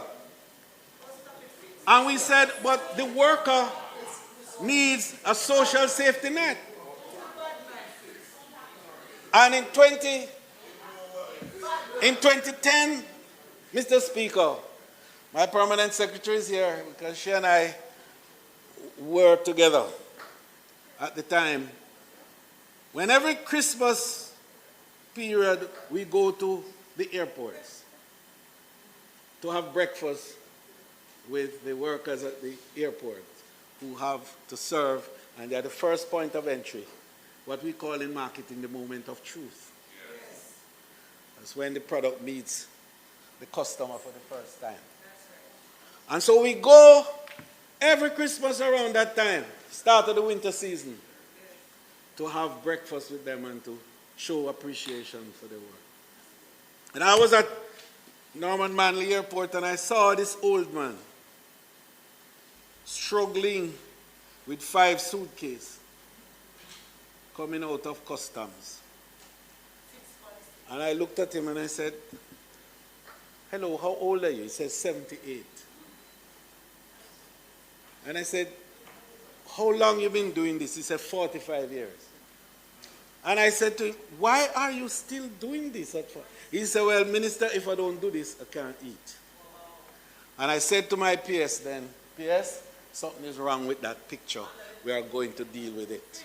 And that's how the earth-breaking, innovative tourism workers' pension scheme was born.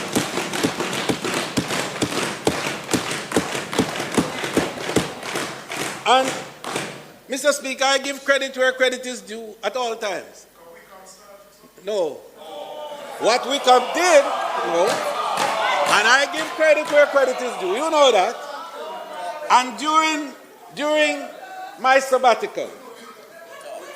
You know, my 4 years interregnum. To the credit of the then minister, we come. And my PS, of course, we continue the work.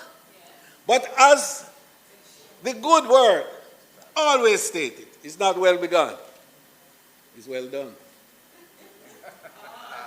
And he who started the work must finish the work. And so we are delighted. Good work was done with good people like Daisy Cook and a number of others. But the vision and the mission had to find the right place for its conclusion. And it took us a year and a half after, 2016 into 17, to get the legislation. And then we went through all the process. And then came COVID. We wanted to start the pension scheme in 2019. And then came COVID, and we had to push it back. But you know, what is a feature of it that has caught the world? And everywhere in the world we go, people talk about it, and they want the model from Jamaica. Because we have a component of this for what we call the augmented contributor. And that contributor is somebody who is 59 years old when he's joined the scheme. Only have 6 years of contribution. But at the end of that 6 years, he gets a pension as though he was contributing from his age 80. And that is because the government, this Andrew Holness government, put $1 billion Jamaican dollar in the fund so that people who are 59 years old and join can get a benefit. Today, I'm proud to let you know that 9,447 persons have registered so far, and they have saved in the process $1.2 billion. When added to the $1 billion that we put and the interest that has accrued as a result of good management, we are now $3 billion in the fund. What that means is not just now a pool of funds for the workers, but what we have built and are building now with the potential of 300,000 to 500,000 members, because this is the only pension scheme where it's not confined to a single skill set, or a company. But anyone who contributes more than 30% of his labor and his effort to tourism is qualified to be a member of this scheme. So we have pensioners coming now out of the airport and port workers, and we have self-employed now, like our craft vendors, like our taxi drivers and our juta drivers. Yes? Like the people who do the rafting on the Rio Grande, the raftsmen, the rafters, the fishermen who catch fish and sell to tourism can qualify. This is the most comprehensive pension plan that is anywhere in Jamaica and arguably the tourism world. So I think the leader of the opposition will appreciate this as the spokesman on finance.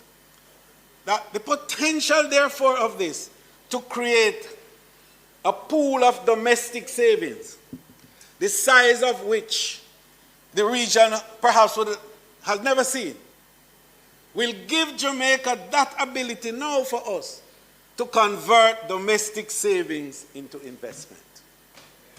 And that's the essence of growth. That's the essence of growth. Because now we won't have to go and borrow from external and then the money leave Jamaica to go pay back. There will be a large enough pool of funds, affordable funds, that can build roads, build school, build hospital, and build many other things. So the vision is not just a vision that is about the tourism worker per se. It's a vision of tourism making a seminal contribution to economic growth and development. So the next element of interest for us as we talk about the worker is housing. And people talk and they criticize all the years. But none has ever taken the step to secure affordable housing for tourism workers. And we started out, and give credit to former Prime Minister Bruce Golding, because he was the first one who said, Minister, I want you to take $1 billion from the Tourism Enhancement Fund to start looking after the little communities where tourism workers live. See Dr. Chang here? That's how Flanker got fixed up. That's how Norwood got fixed up. That's how Lilliput got fixed up. That's how Whitehall got fixed up over in Negril. Bel Air got fixed up. And now we have a program where 535 families in Grangepen have their communities spruced up. Running water, macadamized roads. What the minister over here, what do you call it? Carpet? Carpet. Now have carpet. Have sewage system. And more importantly, electrification. Because when we went into the community, when you see the cobweb of little wires all over the place, a disaster ready to happen. And we went in and we cleaned it up. And we built a proper pole and thing for them. But more importantly, those 535 families were under something called a Providence scheme. You remember? Providence Society. And I'm not going any further there. I'm not going any further there. Because when we check out, people pay for a lot and have no title and have no... We're not saying anything more. Nothing more. And when they're ready to move and to build, they can't because nobody can account for it. So the Tourism Enhancement Fund bought the land from Finsac. How did it get into Finsac? Only God knows. Because it's supposed to be Providence Society, you know. But it went to Finsac. Because all that they did was to sort to try to take somebody's land and then the true owner came afterwards. So the good news is,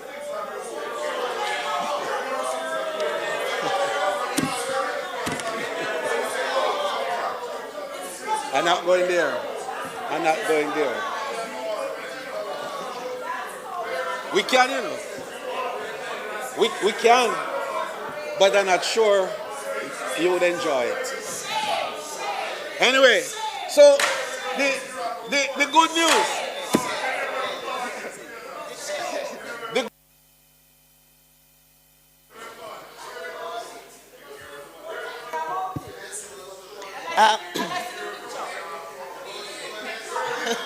Mr. Speaker.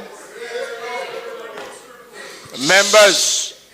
Mr. Speaker, I now ask that the standing orders be suspended to enable the minister to continue his speech, interesting speech, well presented presentation to its conclusion, notwithstanding the time limit.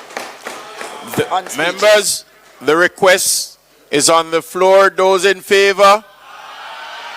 Those against?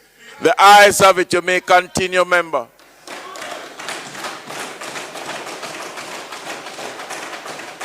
Turn your mic.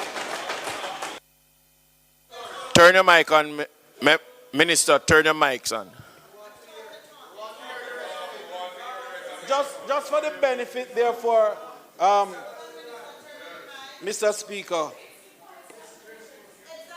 we were able to rescue those families, provided an upgraded development, kept the price, that's important, kept the price that they were given at the beginning, because it's tourism that was now taking charge of making sure that the benefits were flowing to, that the proceeds from tourism was going to the poor people.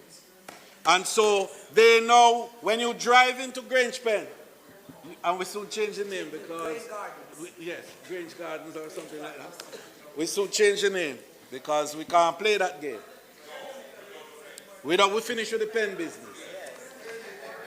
But what is important, Mr. Speaker, is that in addition to that, we bought 250 acres now of the green field, same Grange Gardens. And now the HAJ is working to get a joint venture arrangement to build 1,250 units for the workers of the tourism industry up there. So, Madam, Mr. Speaker, the final area that we looked at for our workers now, having looked at training and developing capacity for upscaling with certification and competence, we then finally said, okay, how can we look at the same housing strategy, but now make it available? No, I didn't want that to go out so early, you know.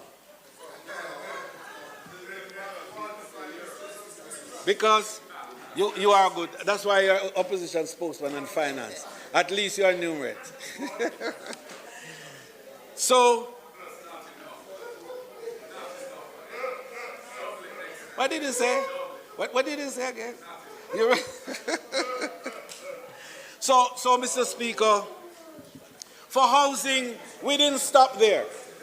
The Prime Minister announced in his budget speech that there is a new strategy that we're going to be working with to enable very, very poor tourism workers who have no capacity to be able to build a house for themselves. But they have family who have a piece of land somewhere. Right? One day when you do as much, you will be regarded as such.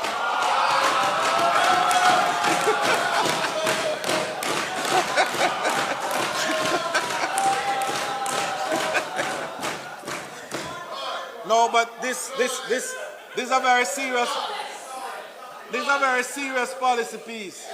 This is a very serious policy piece which we don't want to miss at all anyone.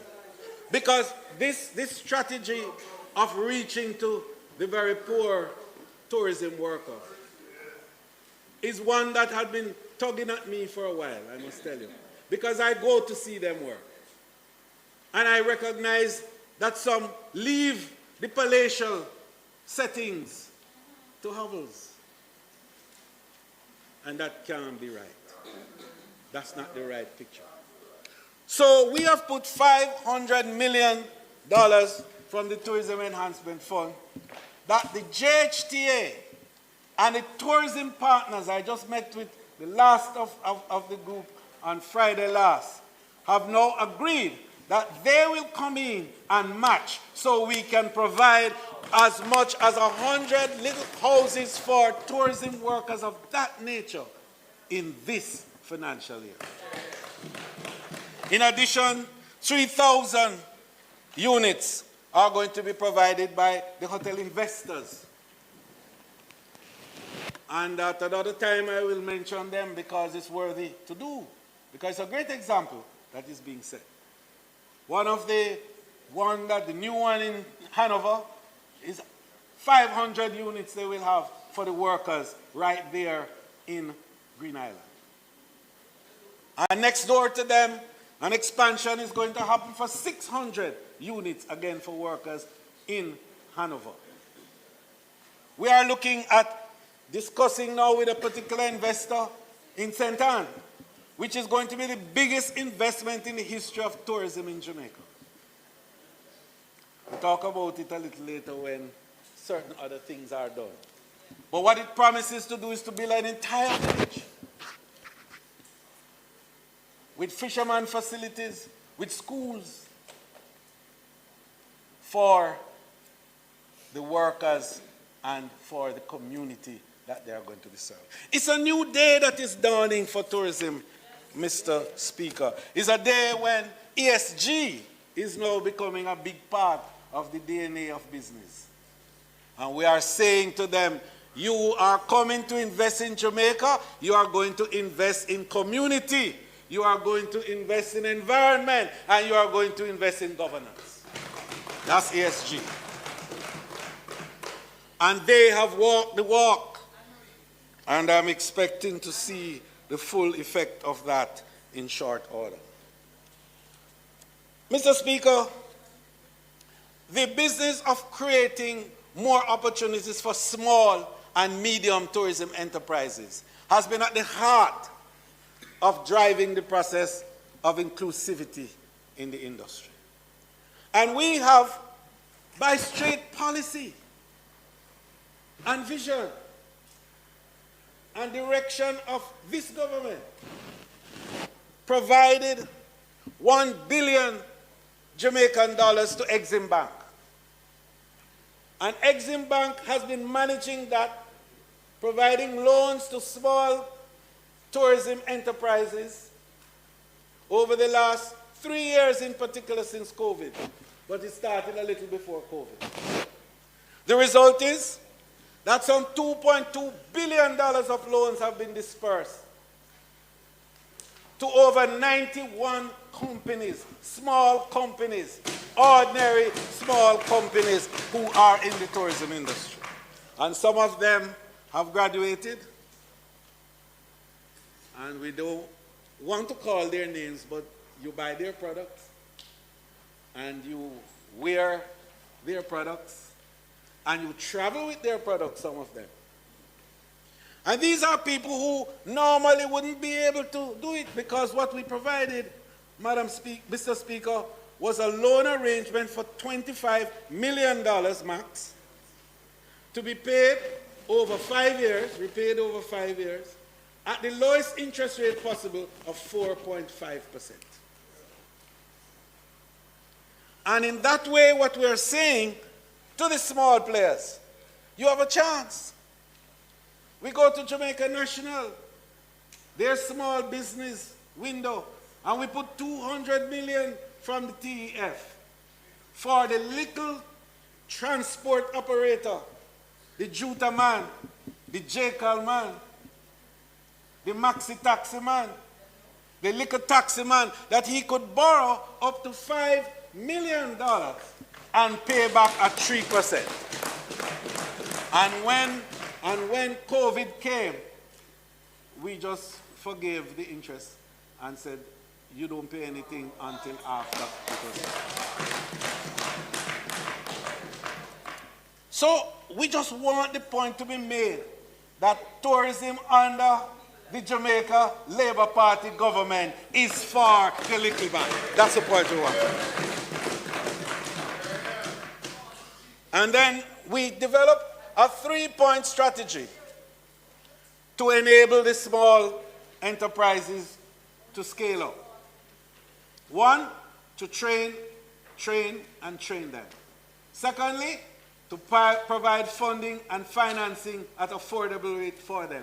And thirdly, to provide marketing for them. And what was the offshoot of the marketing?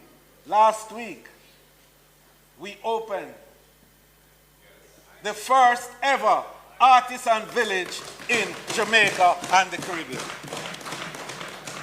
And it was wonderful to see the artisans there in situ, knitting away and carving away, and using coconut to make all kinds of fancy products.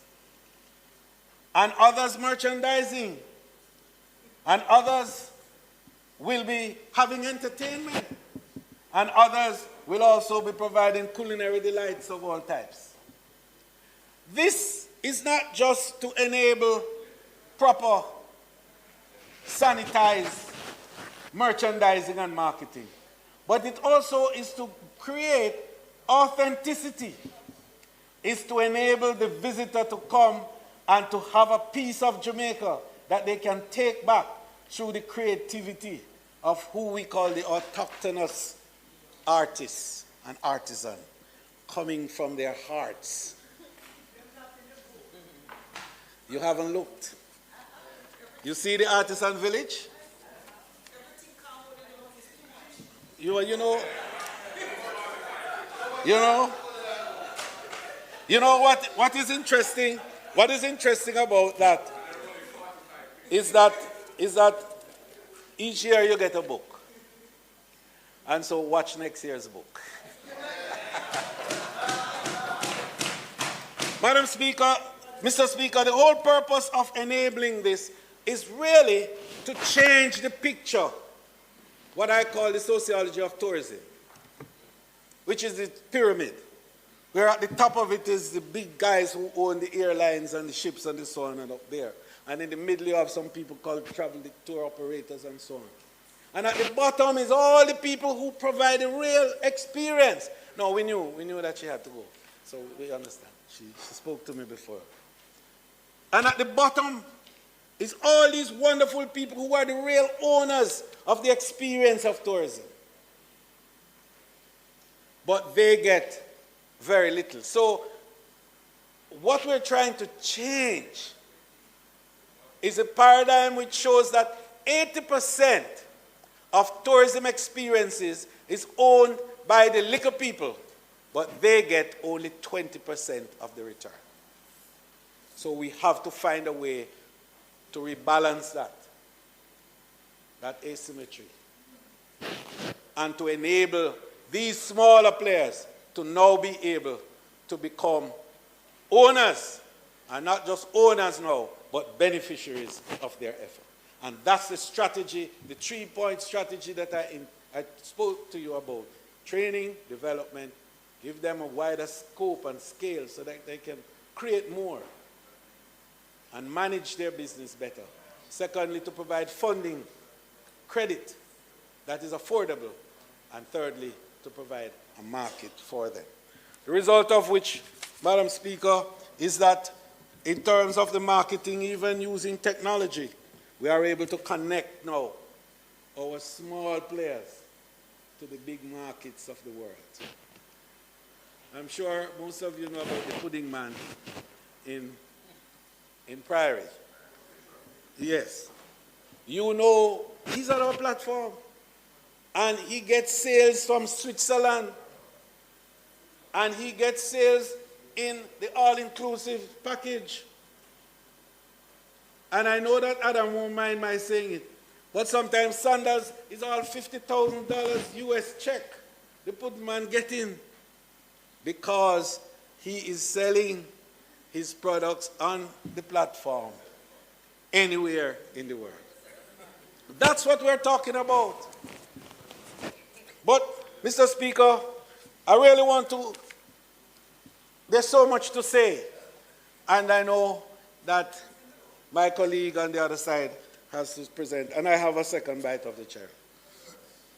So I take note of that. But I want to indicate that to drive tourism benefits to the ordinary people is not a talk. It's not a political game. It's not a wish. It's hard work and a lot of gray matter. And another place would say rigor. A lot of rigor. that has to go into it. That's what you hope you don't get to. If you follow your way, you might. But so we spend a lot of time on thought leadership and developing the vision and have what we call the sense of the longer view. So when, for example, we expend on certain things and people look at it and quarrel and say, my God, them spend so much on a sign. And they don't get the value of that sign as a marketing tool that today somebody tweeted, oh my God, and put out there that I go and there is no this here and there's no that. But guess what there is? There is the finest looking marker in the history of my experiences. And I could talk about Negril. Everybody wants to take a picture at Negril. I could talk about the Montego Bay sign at the airport. And I'm telling you, we are going to do some more marquee signature statements that identify community and do it in a dignified and aesthetically pleasing way that makes the country look good and more people want to come to us. It's the sense of the longer view. And when we talk about building capacity for gastronomy and for Jamaica's food to go to the world, just want to announce that the first ever Gastronomy Academy will be established at the Montego Bay Convention Center this year. And we are going to be training sous chefs there because we have the best kitchen in the Caribbean right there at the convention center. And it seems almost a waste if you just save it for big meetings and conventions, when you can use it to upskill and upgrade your people to be able to have mobility and portability in the system. So we will be doing that. We are also going to be looking with our minister colleague on the building out of the Promise Tourism Entertainment Academy. And this is very important because every industry has its peculiarities. And so your discipline may be broad and it covers everything. But my discipline is narrow and it only covers some things. And for you to be relevant and to be appropriate in your application, you must be trained and developed to manage the process that I have and to be able to deliver on what I require. And so we believe that there are qualified, top-notch producers in Jamaica. We don't have to reinvent the wheel. We don't have to go anywhere to bring faculty.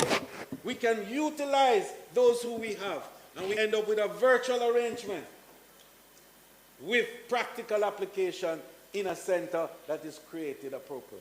And so we have had the designs done, and we will have our entertainment academy ready in short order.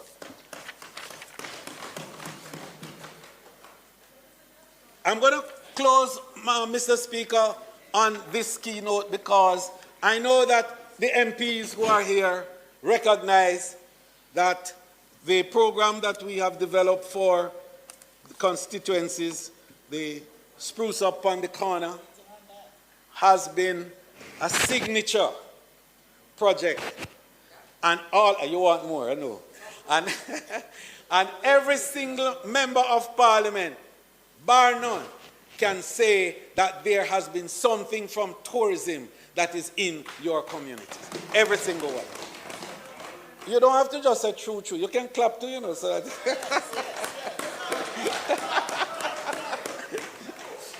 well, we started the program, as you remember, before COVID, 2016, I think, yes. And then we had $3 million.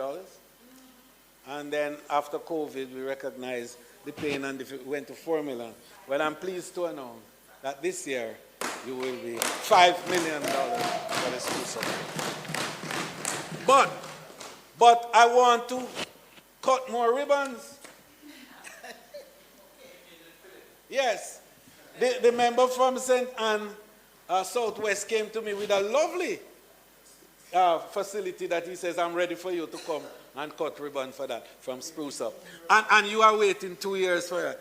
And we went down to Trenchtown and did Trenchtown 1. And we did, where's the member from Member Burke? Just well, you see, you know why? You know why you get 5 million this year?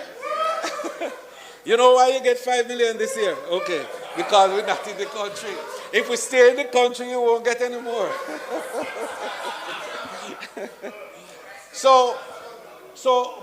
But the spruce up programs in the constituency is critical. And we don't want this to be for bushing. We don't want this to be even for road patching. We want this to be for sustainable projects that enable the little people in your constituency to be able to earn something as a result of involvement there, or to improve significantly the aesthetics of their communities, because that is what it's about. That sense of place that we want to inure is about people loving where they are. And to be able to love, I think, where's Philip?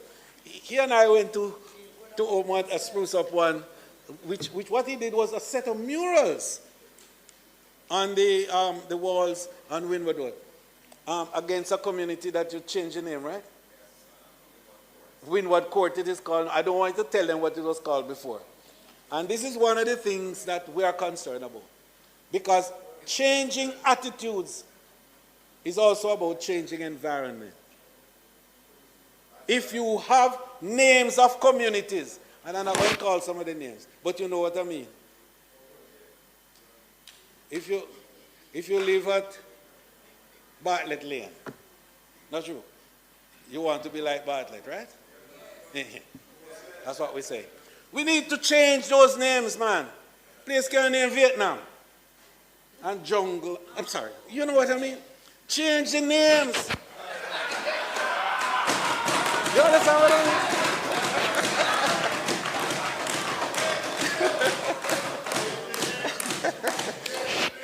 But more, yes, change the name. Of course, change the name. You can't name Backbush. Just like how we say can't name Grinch Pen. We don't want no pen. Pen is for animals. We're going to change the name. And then when you change the name, you change the aesthetics, you change the look and the feel, and you change the mind immediately. And the whole psyche of the people. And that is what Spruce Up on the corner is all about. It's enabling that transformation at that level. So, Mr. Speaker, I just want to say that the tourism industry and the tourism sector, visioned by this Andrew Holness administration, executed by one of the finest team of public servants that I could ever think of, led by Jennifer Griffith, right here, is determined to ensure that the benefits of the industry not filter down, but reaches everybody in the industry. So we are proud of what we have done, creating gross earnings last year of 4.38 billion, marking a notable 9.6 increase compared to fiscal year 22-23, doing more in 24. Stopover arrivals of 2.96, that will go to 3.2 million this year, doing more in 24. Cruise arrivals to reach 1.34 million, more in 24. New and increased flights from the United States, Canada, the UK, Latin America, more in 24. Visitor spending, with the average daily spend now, I didn't mention that earlier, but we were able to increase the spend from $170 US per head to $190 per head, which means more money is going into circulation in Jamaica when the visitor comes than before, so we could have more in 24. complete 2,000 new rooms for this year. Next weekend, the 4th, we will open one with 750 rooms in Trelawney, Rio, yes. And later in the month of May, we will open one in Green Island with 1,000 rooms, Princess. And that will provide a new wave of some 1,500 new jobs. Not 1,500 jobs that have been poached. New jobs created for people. We have bought a new airport. A new airport in St. Mary. That is called, it's going to be Boscobel, don't worry. It's outrageous for the purposes of the market, but it will be Boscobel. That gives Jamaica now 3 airports. And the connectivity that Jamaica enjoys today is unprecedented in the region. Only Damrep has a higher level of air connectivity than Jamaica. But to the United States market, no other country has the connectivity that we have. We are connected with over 200 gateways. So almost anywhere in the United States that you go and you want to come to Jamaica, there's a way to connect through the hub and spoke system. Mr. Speaker, Airbnb, I didn't speak about that too much, but it is a new dynamic business model that is revolutionizing the accommodation subsector and is generating income and resources to the ordinary people across the length and breadth of Jamaica. Last year, 29% of all the visitors who came to Jamaica stayed in Airbnb facilities. They are in Trenchtown, they are in I-Octane Betty, they are in Minnesota, they are in Drapers. You name the places all over Jamaica, they are. And the good news is that they spend 31 billion Jamaican dollars last year alone. Now, there's a discussion there, 31.8 to be exact, billion. And they spend 1.3 million guest nights. And that is providing more for the ordinary Jamaican in 24. The agro-linkages exchange platform for the small farmers, getting over $1 billion, we want to double that. And in my next presentation, I will speak about the supply side and the supply logistics hub, which I know you are interested in.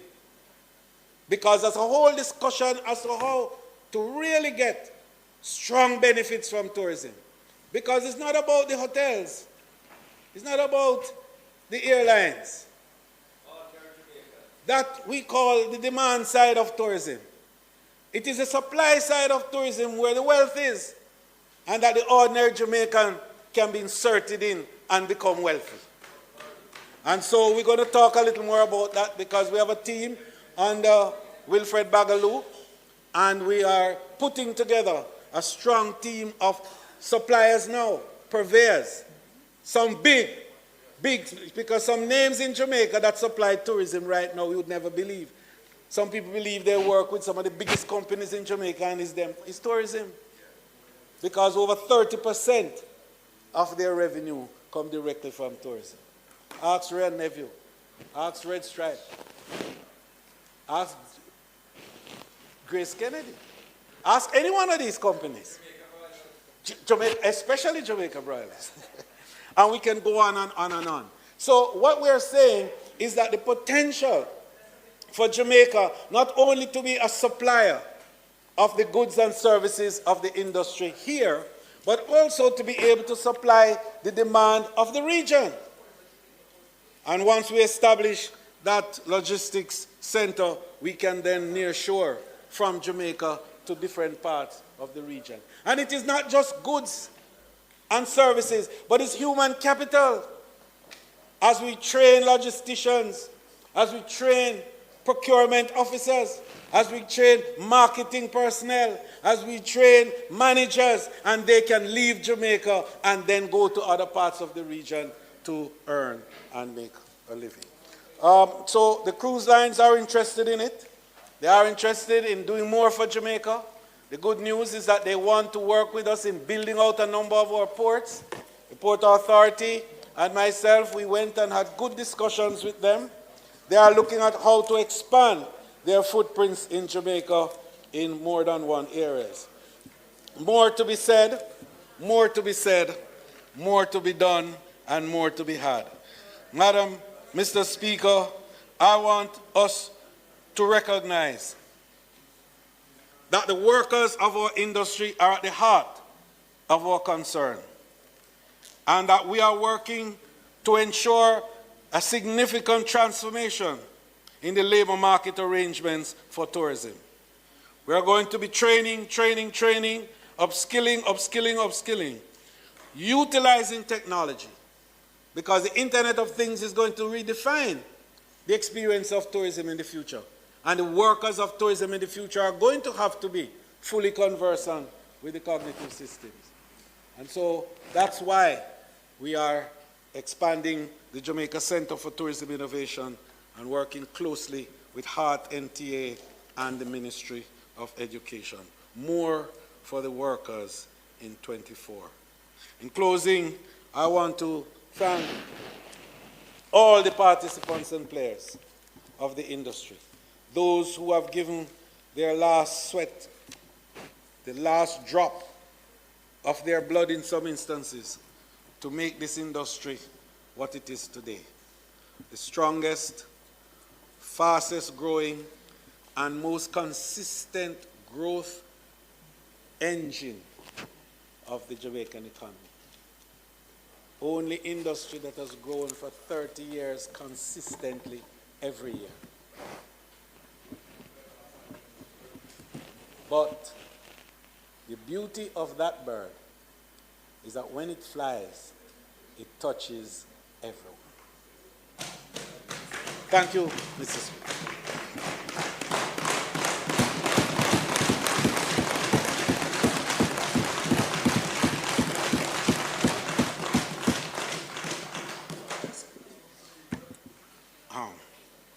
Mr. Speaker, I now ask you to invite the member for East Kingston and Port Royal and opposition spokesman on energy, climate change. I like that one, climate change, etc.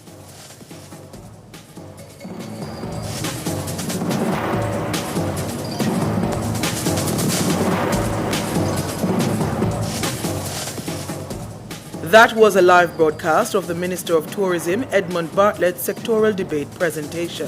That broadcast was brought to you by the Ministry of Tourism.